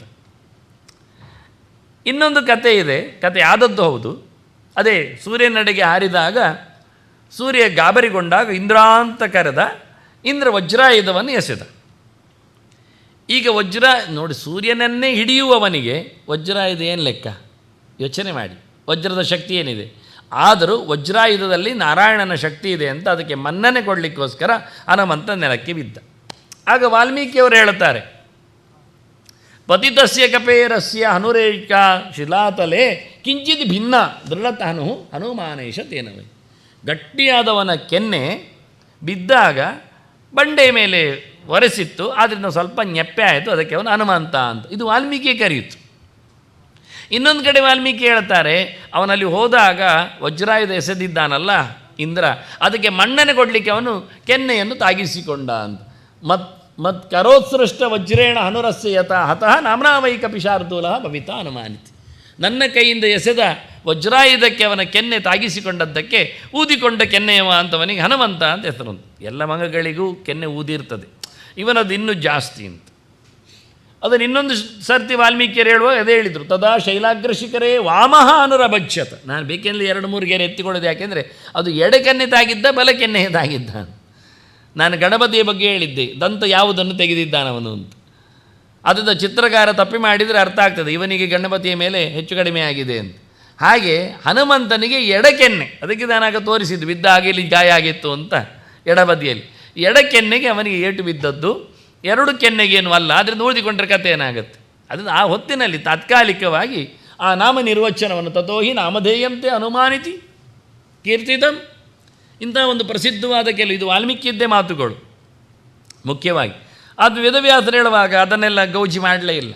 ಅದು ಪರ್ಮನೆಂಟ್ ಅಲ್ಲ ರೀ, ಗಾಯ ಆಗುವುದು ಆಗ ಟೆಂಪರರಿ, ಮತ್ತು ಅಳಿಸಿ ಹೋಗ್ತದೆ. ಅದು 2 ಕೆನ್ನೆಗೆ ನೋಡಿಲಿಲ್ಲ, 1 ಕೆನ್ನೆ ಮಾತ್ರ ಊದಿಕೊಂಡಿದ್ದು, ಮತ್ತು ಅದು ತೆಳಗಾಗ್ತದೆ. ಅದು ವಾಲ್ಮೀಕಿಗಳೇ ಹೇಳ್ತಾರೆ, ಅದು ಕೆಳಗೆ ಬಿದ್ದಾಗದ್ದಾಗಿದ್ದು, ಅವನು ಹೊಡೆದದ್ದು ದೊಡ್ಡ ಸಂಗತಿಯೇ ಅಲ್ಲ, ಹೊಡೆದುಕೊಂಡದ್ದೇ ವಿಶೇಷ ಅಲ್ಲ ಅದು. ಹೀಗೆ 2-3 ಪ್ರಕಾರದಲ್ಲಿ ಹೇಳುವ ಮೂಲಕ ಇದು ಗೌಣ ಅಂತ ಅರ್ಥ ಆಗ್ತದೆ. ನಮ್ಮನೆ ಎಲ್ಲಿ ಉಂಟು ಕೇಳಿದರೆ, ಅದು ಡಾಮರ್ ಆಗ್ತಾ ಇದ್ದಾರಲ್ಲ ಅಲ್ಲಿಯೇ ಉಂಟು. ಸರಿ, ಬರೋ ವರ್ಷ ಬಂದಿದ್ದಾನೆ. ನೀವು ಹೇಳಿದಿರಲ್ಲ ಅವತ್ತು, ಮೊನ್ನೆ ಎಲ್ಲ ಗಲಾಟೆ ಇತ್ತು, ಆದ್ದರಿಂದ ಬರಲಿಕ್ಕೆ ಆಗಲಿಲ್ಲ. ನೀವು 4 ತಿಂಗಳು ಬಿಟ್ಟು ಬರ್ತಾ ಇದ್ದೇನೆ, ಈಗ ಟಿಕೆಟ್ ಸಿಕ್ಕಿತು, ಫ್ಲೈಟ್ ಓಡಿತು, ಡಾಮರ್ ಆಗ್ತಾ ಇದ್ದಾರಲ್ಲ ಅಲ್ಲಿ ಹೋಗಿದ್ದೇನೆ. ಅದು ಮಾರಾಯ, ಈಗ ಅವ್ರು 300 ಯಾರ್ಡ್ ಆಚೆ ಹೋಗಿ ಆಗಿದೆ, ನಮ್ಮ ಮನೆ ಇಲ್ಲಿರು. ಮತ್ತು ನೀವು ಹೇಳಿದರೆ ಡಾಮರ್ ಆಗ್ತಾ ಇದ್ದದ್ದು ಮನೆ ಎನ್ನುವುದು ಸತ್ಯ, ಆಗ ಟೆಂಪರರಿ, ಯಾವಾಗಲೂ ಡಾಮರ್ ಆಗ್ತಾನೆ ಇರ್ತಾರೆ ನಮ್ಮ ಮನೆ ಮಧ್ಯೆಯಲ್ಲಿ. ಹಾಗೆ ಕೆನ್ನೆ ಆವತ್ತು ಬಿದ್ದಾಗ ಸರಿ, ಒಡೆದಾಗ ಅವತ್ತು. ಹಾಗಾದರೆ ಶಾಶ್ವತವಾಗಿ ಏನವನು, ಒಂದು ಬರ್ತ್ ಪ್ಲೇಸಿನ ಮೇಲೆ ಹೇಳ್ಬೋದು. ನೋಡಿ, ಪುರಾಣಕಾರರು ಗಮನಿಸುವ ರೀತಿ, ಈ ಊರಿನಲ್ಲಿ ಬಂದದ್ರೇನು ಗ್ಯಾರಂಟಿ, ಯಾಕೆ ಆ ಊರಿನವ ಅಂತ ಗುರುತಿಸ್ತಾರೆ. ಕೌಸಲ್ಯದವಳು, ಎಲ್ಲಿಯೇ ಹೋಗಲಿ ಅವಳು, ಯಾರ ಮನೆಯನ್ನೇ ಬೆಳಗಿಸಲಿ, ಆದರೆ ಕೌಸಲ್ಯ ಅಂತ ಕರೆಯುವಾಗ ಕೌಸಲ ದೇಶದ ಮಗಳು ಎನ್ನುವುದು ಅರ್ಥ ಆಗಲೇಬೇಕು ನಮಗೆ. ಹಾಗೆ ಹನುಮಂತ ಅಂತೇಳಿ ಅನುರ್ಹದಲ್ಲಿ ಹುಟ್ಟಿ ಬಂದವ. ಯಾರು ಹೇಳುವುದಿಲ್ಲ ನಿಮಗೆ, ಯಾರು ಗೊತ್ತೇ ಹೇಳಲಿಲ್ಲ. ನನಗೆ ಗುಟ್ಟಾದ ವಿಷಯ ಹೇಳಿದ್ದು ನಾವು ಪದ್ಮಪುರಾಣದ. ಮತ್ತಿಂದ ನಾನೇ ಹೇಳ್ತೇನೆ ಅಂತ ಕೆಲವರು ಹೇಳ್ತಾರೆ. ಅದಕ್ಕೋಸ್ಕರ ನಾನು ರೆಫರೆನ್ಸ್ ಕೊಟ್ಟು ಹೇಳಲಿಕ್ಕೆ ಸುಲಭ. ಅದು 50,000 ಶ್ಲೋಕದಲ್ಲಿ ಹುಡುಕಬೇಕು. ಹುಡುಕಿದ್ದವರನ್ನಾದರೂ ಮಾತಾಡಿಸಬೇಕಾಗತ್ತೆ. ಇನ್ನೂ ಚಂದವಾದ ವ್ಯವಸ್ಥೆಯನ್ನು ಕೇಳಿದ್ದು ಇದು ಹೊರಗಿನ ವ್ಯವಸ್ಥೆ. ಊರಲ್ಲಿ ಬಂದದ್ದು ದೊಡ್ಡ ಸಂಗತಿಯ. ವಾಸ್ತವವಾಗಿ ಎಟಿಮೊಲಾಜಿಕಲಿ ನೋಡಿಕೊಂಡ್ರೆ ಹೇಳುವಂಥ ರೀತಿ ಹನ ಶಬ್ದೋ ಜ್ಞಾನವಾಚಿ ಹನುಮಾನಮತಿ ಶಬ್ದಿತಃ ಅಂತ. ಅನಗತ ಒಂದು ಧಾತು, ಗತ್ಯರ್ಥಕ್ಕೆ ಜ್ಞಾನಾರ್ಥ ಅಂತ, ಗತಿ ಶಬ್ದಕ್ಕೆ ಜ್ಞಾನ ಅಂತ ಅರ್ಥ. ಜ್ಞಾನ ಉಳ್ಳವ ಅಂತ ಅರ್ಥ. ಅದು ಹನವಾನ್, ನಾವು ಹಣವಾನ್, ಅದು ಹನವಾನ್. ಹನ ಉಂಟು, ನಮ್ಮಲ್ಲಿ ಹಣ ಉಂಟು. ಅವನಲ್ಲಿ ಹನ ಏನು ಅಂದರೆ ಜ್ಞಾನ, ಉತ್ತಮವಾದ ಎತ್ತರವಾದ ಪರಮೋಚ್ಚವಾದ ದೇವರ ವಿಜ್ಞಾನ ಅವನಲ್ಲಿದೆ. ಅದರಿಂದ ಉ ಅಂದರೆ ಉಚ್ಚವಾದಂದು, ಉಚ್ಚವಾದ ಜ್ಞಾನ ಯಾರಲ್ಲಿ ಉಂಟು. ಹಾಗಾದರೆ ನಿಧಿ ಅಂದ್ರೇನು? ಇದೆಲ್ಲ ಕರಗುವ ನಿಧಿ. ಏನು ದುಡ್ಡಿದ್ರು, ಅನ್ನ ಆಗಲಿ ದವಸ ಧಾನ್ಯಗಳಾಗಲಿ ಎಲ್ಲ ಮುಗಿತದೆ, ಆಸ್ತಿ ಪಾಸ್ತಿಗಳಾಗುತ್ತೆ. ಅಷ್ಟಲ್ಲದಿದ್ದರೂ ಬರುವ ಜನ್ಮಕ್ಕೆ ಬರುವುದಿಲ್ಲ ಹೊತ್ಕೊಂಡು ಹೋಗಲಿಕ್ಕೆ. ನಿಜವಾಗಿ ಜನ್ಮಾಂತರದೆಡೆಗೂ ಕೊಂಡೊಯ್ಯಬಹುದಾದ, ಯಾವತ್ತು ಕ್ಯಾಶ್ ಮಾಡಬಹುದಂತಹ ದುಡ್ಡು ಯಾವುದು, ಸಂಪತ್ತು ಯಾವುದು ಕೇಳಿದರೆ ಅದು ಜ್ಞಾನ, ಜ್ಞಾನ ನಿಧಿ. ಹಾಗೆ ಅಂಥ ಪರಮೋಚ್ಚವಾದ ದೇವರ ಅರಿವು ಯಾರಲ್ಲಿ ನೆಲೆಗೊಂಡಿದೆಯೋ ಅವನು ಹನುಮಂತ. ಅದು ಬೈ ಬರ್ತ್. ಮತ್ತೆ ಸಾಧನೆಯಿಂದ ಯಾರು ಜ್ಞಾನಿಗಳಾಗ್ಬೋದು, ಅದನ್ನು ನಾವು ಅವರನ್ನು ಕರಿಬೋದು. ನೀವು ನಾಳೆ ಕೇಳ್ಬೋದು, ಎಲ್ಲರೂ ಹನುಮಂತ ಆಗ್ತಾರೆ. ಹಾಗೆ ಎಲ್ಲರಿಗೂ ಜ್ಞಾನ ಬರ್ತದೆ. ಮೋಕ್ಷೋಪಯೋಗಿಯಾದ ಜ್ಞಾನ ಮುಕ್ತರಿಗಂಟು ಉಂಟೇ ಉಂಟಲ್ಲ. ಅದಕ್ಕೆ ಹೇಳಿದ್ದು ಹುಟ್ಟುವಾಗಲೇ ಬಳಿತ್ಥ ದಾಯಿದರ್ಶತಂ ಅಂತ ಹೇಳಿ ತದ್ವಪುಷೇ. ಹುಟ್ಟುವಾಗಲೇ ಯಾರಲ್ಲಿ ಬಲ ಮತ್ತು ಜ್ಞಾನವು ಸಾಂದ್ರವಾಗಿರ್ತದೋ ಅವರು ನಿಜವಾಗಿ ಜ್ಞಾನವಂತ, ಹನುಮಂತ. ಹೇಳಬೇಕಾದ್ದು ನಾವು ಉಳ್ಳವನು ಎನ್ನುವ ಅರ್ಥ ಬರುವಾಗ ತವದು ಪ್ರತ್ಯಯ ಅಂತ ಹೇಳ್ತಾರೆ ಅದಕ್ಕೆ ಸಂಸ್ಕೃತದಲ್ಲಿ. ಉಳ್ಳವನು ಹೇಳುವಾಗ ಅಕಾರ ಕೊನೆಯಲ್ಲಿ ನಿಲ್ಲುವ ಶಬ್ದಗಳಿಗೆ ವಾನ್ ಹೇಳಬೇಕು. ತವಾನ್ ಅಂತ. ಗುಣವಾನ್, ಶೀಲವಾನ್, ಗುಣವಂತ, ಶೀಲವಂತ, ಧನವಂತ, ಧನವಾನ್. ಹೀಗೆ ಏನಿದ್ರೂ ಸಹ ಅಕಾರ ಕೊನೆಯಾಗುವ ಶಬ್ದ ಇದ್ದರೆ ಹೀಗೆ. ಆ ಬಿಟ್ಟು ಈ ಊ ಎಲ್ಲ ಬಂದರೆ, ಓ ಎಲ್ಲ ಬಂದರೆ ಆಗ ವಂತ ಹೇಳಲಿಕ್ಕಿಲ್ಲ, ಮಂತ ಹೇಳಬೇಕು. ಬುದ್ಧಿಮಾನ್, ಬುದ್ಧಿ ಮಂತ. ಈಗ ಎಲ್ಲರೂ ಹೇಳಿದು ಅಂತೆ ಬುದ್ಧಿಯವನೇ ಅಂತೆ, ಬುದ್ಧಿವಂತ ಅದು ತಪ್ಪು, ಶಬ್ದವೇ ತಪ್ಪು. ಬುದ್ಧಿಮಂತ, ಹನುಮಂತ ಉ ಅದು. ಶ್ರೀ ದೀರ್ಘ ಮಂತ, ಶ್ರೀವಂತ ಅಲ್ಲ. ಗೋಮಂತ. ಎಷ್ಟು ಕಷ್ಟ ಉಂಟು, ಸುಲಭ ಇದ್ದರೂ ನಾವು ಹೇಳೋ ರೀತಿ ಅದೆಲ್ಲ ಒಂತಾಗೋದು ಉಂಟು ಅಂತ ಅರ್ಥವೇ. ಅದು ಆ ಅಲ್ಲದ್ದು. ಧನ, ಗುಣ, ಶೀಲ ಎಲ್ಲ ಅಕಾರದಲ್ಲಿ ಕೊನೆಗೊಳ್ಳುವ ಶಬ್ದಗಳು ಸುಲಭವಾಗಿ ಅರ್ಥ ಆಗ್ತದೆ. ಆಗ ವಂತವೇ ಹೇಳಬೇಕು. ಗುಣವಂತ, ಗುಣವಂತ ಅಲ್ಲ ಅಲ್ಲಿ. ಗುಣವಾನ್, ಶೀಲವಾನ್, ಧನವಾನ್. ಹಾಗೆ ಹನುಮಾನ್, ಹನುಮಂತ, ಹನುವಂತ ಅಲ್ಲ ಹನುಮಂತ ಅಂತ. ಹನುಮಂತನ ಅರ್ಥ ನೋಡಿಕೊಂಡೇವೆ. ಈಗ ಅವನು ಎಲ್ಲಿಂದ ಬಂದವ ಎನ್ನುವುದಕ್ಕೆ ಮೂಲ ರೂಪದೆಡೆಗೆ ವಾಯುದೇವರೆಡೆಗೆ ಹೋಗಬೇಕು. ವಾಯು ಕೂತದ್ದು ಸಹ ನಾರಾಯಣನ ತೊಡೆಯಲ್ಲಿ, ಅಡಿಯಲ್ಲಿ ತೊಡೆಯ ಚಿತ್ರ ಕಾಣ್ತದೆ. ಉದ್ಯದ್ರವಿ ಪ್ರಕರ ಸನ್ನಿಭಂ ಅಚ್ಯುತಾಂಕೇ ಸ್ವಾಸೀನಂ. ಅವನ ತೊಡೆಯಲ್ಲಿ, ವಾಯುವಿನ ತೊಡೆಯಲ್ಲಿ ಭಾರತಿ ಕೂತಿದ್ದಾಳೆ. ಹಾಗೆ ಕರ್ಮ ದೇವರ ತೊಡೆಯಲ್ಲಿ, ಬಲ ತೊಡೆಯಲ್ಲಿ, ಅದು ಬಲ ತೊಡೆ ಈಚೆ ಬದಿಯಲ್ಲಿ ಬಂದದ್ದು. ಈಚೆ ಬದಿದ್ದು ಎಡ ತೊಡೆ ಆಗ್ತದೆ. ಎಡ ತೊಡೆಯಲ್ಲಿ ಲಕ್ಷ್ಮಿ ಕೂತಿದ್ದಾಳೆ. ಅದು ಕೊಡಲಿಲ್ಲ ಚಿತ್ರ. ನಾನು ಎರಡೂ ತೊಡೆಯಲ್ಲಿ ಇಬ್ಬರನ್ನು ಕುಳ್ಳಿರಿಸಿಕೊಂಡು ಇಬ್ಬರನ್ನು ಮಾತಾಡಿಸುವ ಶ್ಲೋಕಗಳನ್ನೆಲ್ಲ ಮಾಡಿಟ್ಟಿದ್ದೇನೆ ಹಿಂದೆ. ಈಗ ಒಂದು ಮಡಿಯಲ್ಲಿ ಮಾತ್ರ ತೋರಿಸಿಕೊಟ್ಟದ್ದು. ಹಾಗಾಗಿ ಬಲತೊಡೆಯಲ್ಲಿ ಪ್ರಾಣದೇವ ಮಗ ವಾಯುದೇವ, ಎಡತೊಡೆಯಲ್ಲಿ ಹೆಂಡತಿ ಲಕ್ಷ್ಮಿ, ಇವರಿಬ್ಬರಿಗೆ ಪಾಠ ಹೇಳುವವ ನಾರಾಯಣ ಮಧ್ಯದಲ್ಲಿ. ಅವರ ತೊಡೆಯಲ್ಲಿ ಮತ್ತೆ ಭಾರತಿ ಇದ್ದಾಳೆ. ಹಾಗೆ ವಾಯುದೇವರ ಕೈಯಲ್ಲಿ ಧ್ಯಾಯೇದ್ ಗದಾಭಯಕರಂ ಸುಕೃತಾಂಜಲಿಂತಂ, ಗದೆ ಮತ್ತು ಅಭಯ. ಆನಂತರ ಎರಡು ಕೈ ಭಗವಂತನಿಗೆ ಮುಗಿದಿದ್ದಾನೆ. ನಾನು ಹೇಳಿದ್ದಲ್ಲ, ದೇವರ ತೊಡೆಯಲ್ಲಿದ್ದಾನೆ, ಕೈ ಮುಗಿದಿದ್ದಾನೆ. ಆಯುಧಗಳು ಬಾಕ್ಯದ ರಕ್ಷಣೆಗೆ, ಭಕ್ತರ ಬೇಡಿಕೆಗೆ. ಹಾಗಾಗಿ ಕೆಟ್ಟವನಿಗೆ ಹೊಡಿಲಿಕ್ಕೆ ಗದೆ, ಆನಂತರ ಒಳ್ಳೆಯವನಿಗೆ ಅಭಯದ ರಕ್ಷೆ. ಒಳ್ಳೆಯವನಲ್ಲಿ ಇರತಕ್ಕ ಕೆಟ್ಟತನಕ್ಕೆ ಗದಾಪ್ರಹಾರ, ಅವನಿಗೆ ಕ್ಷೇಮ ಆಗುವಂತಹ ಚಿಕಿತ್ಸೆ. ನೀನು ಸಾಯುವುದಿಲ್ಲ, ನಿನಗೆ ಒಳಗೆ ಹೂತ ಕ್ರಿಮಿ ಸಾಯ್ತದೆ ಹೇಳಿ ಅಜ್ಞಾನವನ್ನು ಕಲಿತೇನೆ ಹೇಳಿ ಒಬ್ಬನಿಗೆ ಪ್ರಯೋಗ ಮಾಡುವಾಗಲೂ ವಾಯು ಗದಾಭಯಕರಂ ಸುಕೃತಾಂಜಲಿ ಅಂತ ನಾವೆಲ್ಲ ಯೋಚನೆ ಮಾಡೋದು, ನಮಗೊಂದು 4 ಕೈ ಇದ್ದರೆ ಒಳ್ಳೆಯದಾಗ್ತಿದೆ ಅಂತದ್ದು ಲಂಚ ತಗೊಳ್ಳಿಕ್ಕೆ. ಹಿಂಬದಿಯಿಂದ ಮೇಲೆ ಗೊತ್ತೇ ಆಗೋದಿಲ್ಲ, 2 ಕೈ ಹಿಂದೆ ಹೋಗಿರ್ತದೆ, ಎದರಲ್ಲಿ ನೆಗಾಡ್ತಾ ಇರ್ತಾನೆ. ದೇವರು ಕೊಡಲಿಲ್ಲ. ದೇವತೆಗಳಿಗೆ ಯಾಕೆ 4 ಕೈಗಳು ಅಂದರೆ 2 ಕೈ ಇತರರ ರಕ್ಷಣೆಗಾಗಿ ಆಯುಧ ಇಟ್ಕೊಳ್ಳಿಕ್ಕೆ, ಮತ್ತೆರಡು ಕೈ ದೇವರಿಗೆ. ಕೃತಾಂಜಲಿ ಪುಟ ಸರ್ವೇ ಅಂತ ಪ್ರಧಾನಂತಂ ಹರಿಂ ಪ್ರತಿ. ಭಗವಂತನೆಡೆಗೆ ಯಾವತ್ತೂ ಕೈ ಮುಗಿದುಕೊಂಡು, ನಾವು ಆಂಜನೇಯ ವಿಗ್ರಹ ನೋಡಿದರೆ ಕೈ ಮುಗಿದ ವಿಗ್ರಹವೇ ನೋಡುದು. ಯಾರನ್ನು ಕೇಳಿದರೆ ನಮಗಲ್ಲ, ನಮಗೆ ಸಂದೇಶ ದೇವರಿಗೆ ಕೈ ಮುಗಿರಿ ಅಂತ. ನಾವು ಯೋಚನೆ ಮಾಡೋದು, ಎಷ್ಟು ಒಳ್ಳೆ ದೇವರು ನೋಡಿ, ನಮ್ಮ ಬಂದ ತಕ್ಷಣ ಕೈ ಮುಗಿತಾನೆ.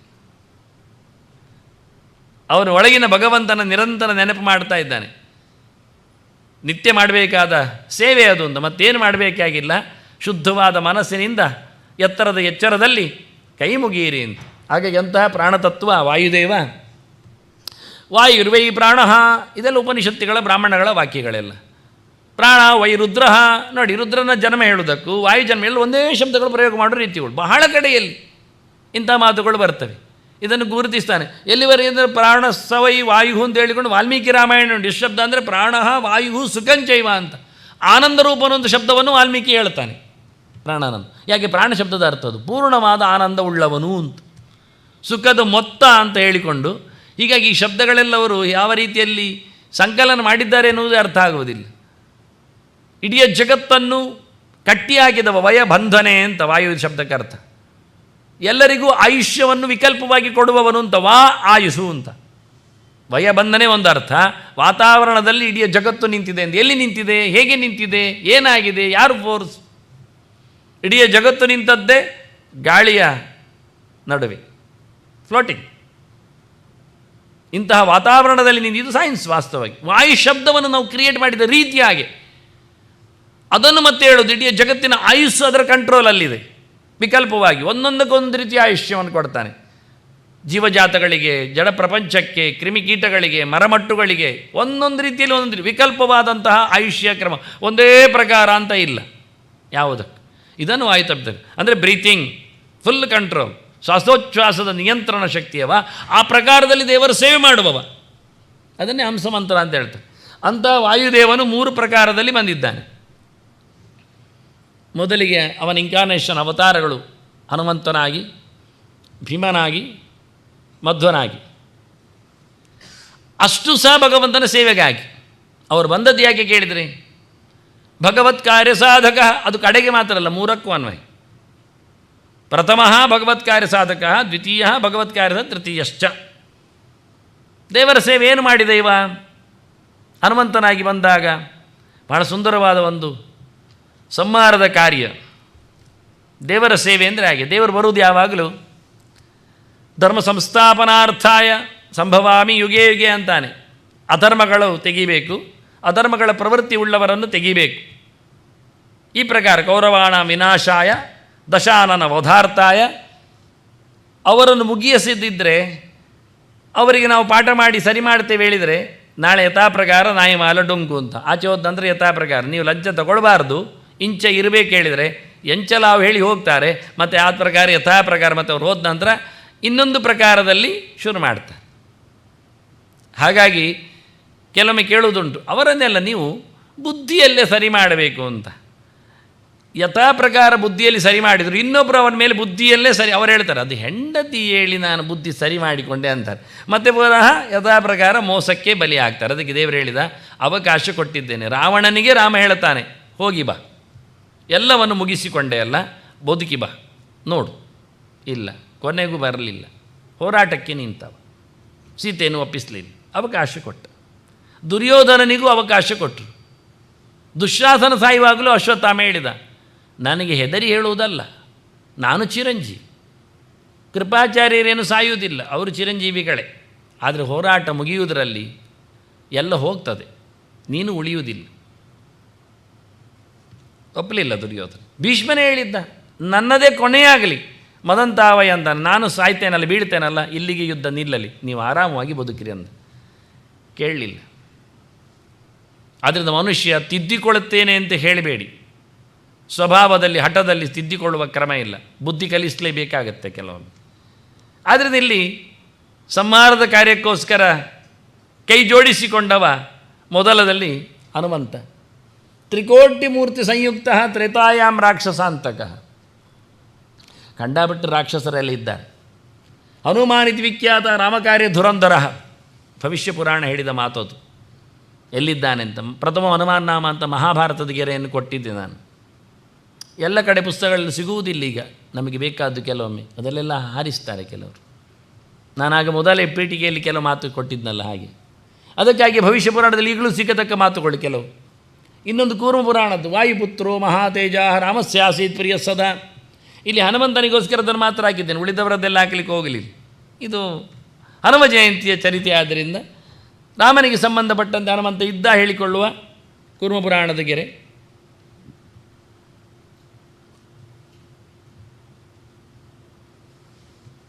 ಸವಾಯು ಭೀಮಸೇನೋಭೂತ್ ದ್ವಾಪರಾಂತೆ ಕುರುದ್ವಃ ಕೃಷ್ಣಂ ಸಂಪೂಜಯಾಮಾಸ ಅಥವಾ ದುರ್ಯೋಧನಾಧಿಕಾನ್. ಅಲ್ಲಿ ರಾಕ್ಷಸರ ಬಗ್ಗೆ ಮಾತ್ರ ಸಾವು ನೋವುಗಳ ಬಗ್ಗೆ ಹೇಳಿದ್ದು ಹನುಮಂತನಿಗೆ ಆಗುವಾಗ. ಪರ್ಟಿಕ್ಯುಲರ್ ವ್ಯಕ್ತಿಯನ್ನು ಗಮನಿಸಲಿಲ್ಲ, ಗುರುತಿಸಲಿಲ್ಲ. ಶ್ಲೋಕ ಹೇಳುವ ಕ್ರಮ ಅದು. ಯಾಕೆಂದರೆ ರಾಮ ಅಂದರೆ ಅಂಥದ್ದು. ರಾಮ ಅಂದರೆ ಅಂದರೆ ರೆಪ್ರೆಸೆಂಟೇಟಿವ್ ಯಾರದ್ದು? ರಾಕ್ಷಸರದ್ದು. ಅಂದರೆ ಮಾರಕ, ಮುಗಿಸಿದವ ಅಂತ. ರಾಕ್ಷಸರ ಕೊನೆ ಮಾಡಿದವ ಅಂತ ರಾಮನ ಹೆಸರು. ಆಗ ಹನುಮನು ಹಾಗೆ ಮಾಡಿಕೊಂಡ. ನಾನು ರಾಕ್ಷಸರ ಮುಗಿಸಿದೆ ಎಂದು ಬರೀ, ಮತ್ತು ಯಾರೇನಂತೆಲ್ಲ ಬೇಡ, ಡೀಟೇಲ್ ಯಾರಿಗೆ ಬೇಕು ಇರಲಿ ಸಾಕು ಅಂತ. ಸುಲಭವಾದ ಸೇವೆ, ರಾಮನ ಸೇವೆ ಮಾಡಿದವ ಅಂತೇಳಿ. ಹಾಗೆ ಇಲ್ಲಿ ಆದರೆ ದುಷ್ಟ ಶಬ್ದವನ್ನು ಹಾಕಲೇಬೇಕಾಗ್ತದೆ ನಮಗೆ.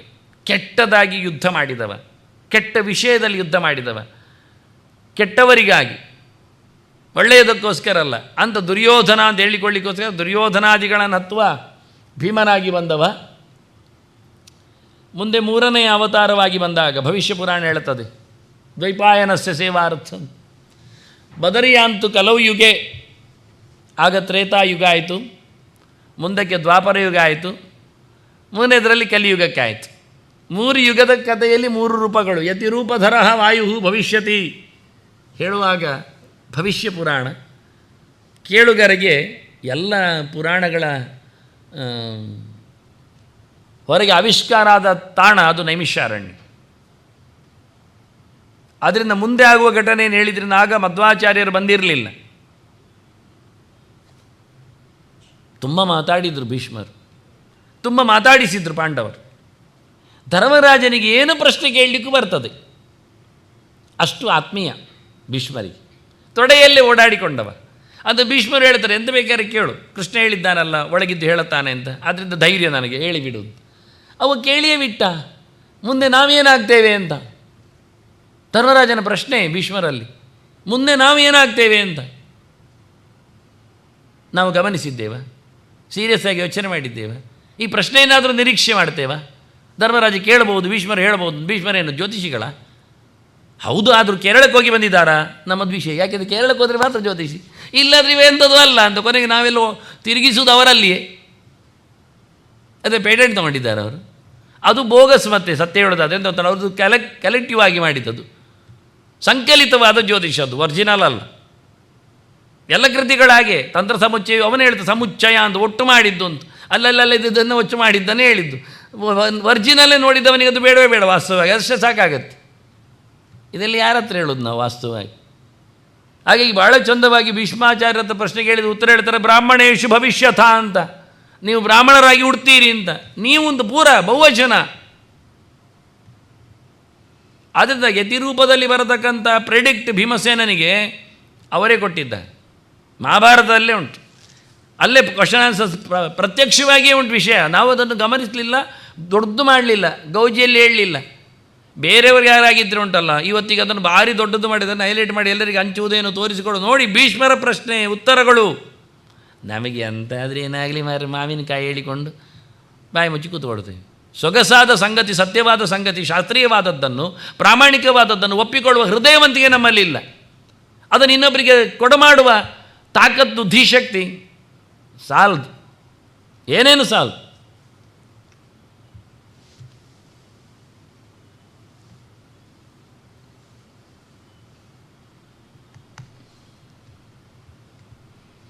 ಹನುಮಂತ ಯಾರೀತ ನೋಡಿ ಆಯಿತು. ನಾವು ಆದಿತ್ಯಾನ ವಾಸುದೇವ ಅಂತ ಹೇಳಿದ ಹಾಗೆ ದೇವತೆಗಳಲ್ಲಿ ಅತ್ಯಂತ ಪ್ರಶಸ್ತನಾದವ ದೇವರನ್ನು ಗುರುತಿಸಿಬಿಟ್ರೆ ಜೀವಕೋಟಿಯಲ್ಲಿ ಅಸಾಧಾರಣನಾದ ವ್ಯಕ್ತಿಯಾಗಿ ಹನುಮಂತನನ್ನು ವಾಯುದೇವನನ್ನು ತಸ್ಮಾದ್ ವಾಯು ದೇವದೇವೋ ವಿಶಿಷ್ಟ ಭಾರತ ಹೇಳಿಬಿಟ್ಟಿದೆ. ದೊಡ್ಡ ಸಂಗತಿ ದೇವತೆಗಳಲ್ಲಿ ಯಾರು ಕೇಳಿದರೆ ಜೀವರಲ್ಲಿ ಶ್ರೇಷ್ಠನಾದವ ವಾಯುದೇವ.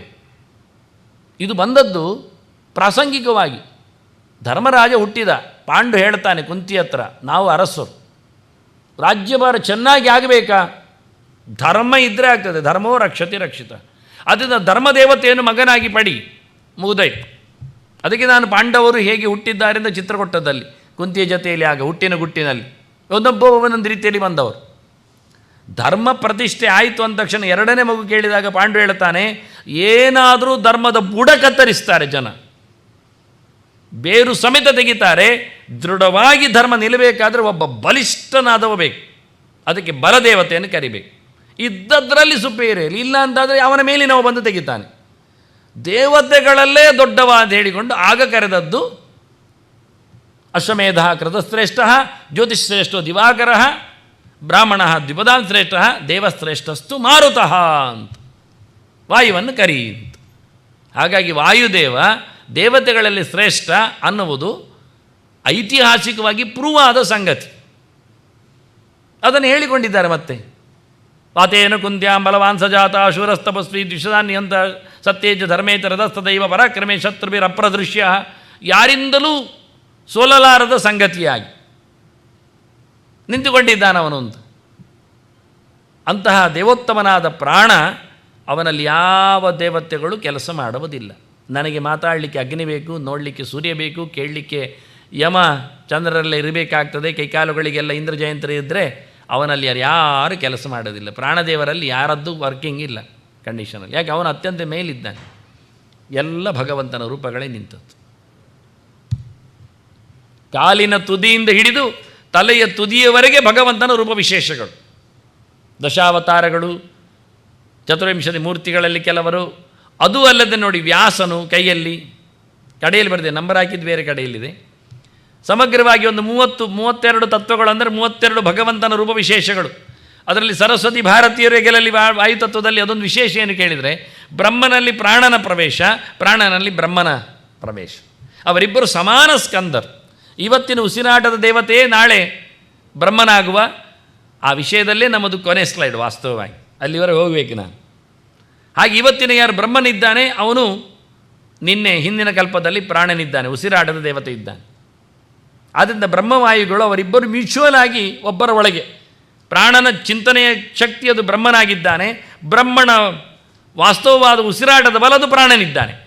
ಬ್ರಹ್ಮನೂ ಉಸಿರಾಡ್ತಾನೆ ಪ್ರಾಣನ ಮೂಲಕ, ಪ್ರಾಣನೂ ಚಿಂತನೆಗೈತಾನೆ ವಿಜ್ಞಾನಮಯ ಕೋಶದಲ್ಲಿ ಬ್ರಹ್ಮಾಧಿಷ್ಠಿತನಾಗಿ. ಹೀಗೆ ಅವರಿಬ್ಬರ ಕ್ಲೋಸ್ ಒಂದು ಮ್ಯೂಚುವಲ್ ವ್ಯವಸ್ಥೆಗಳು.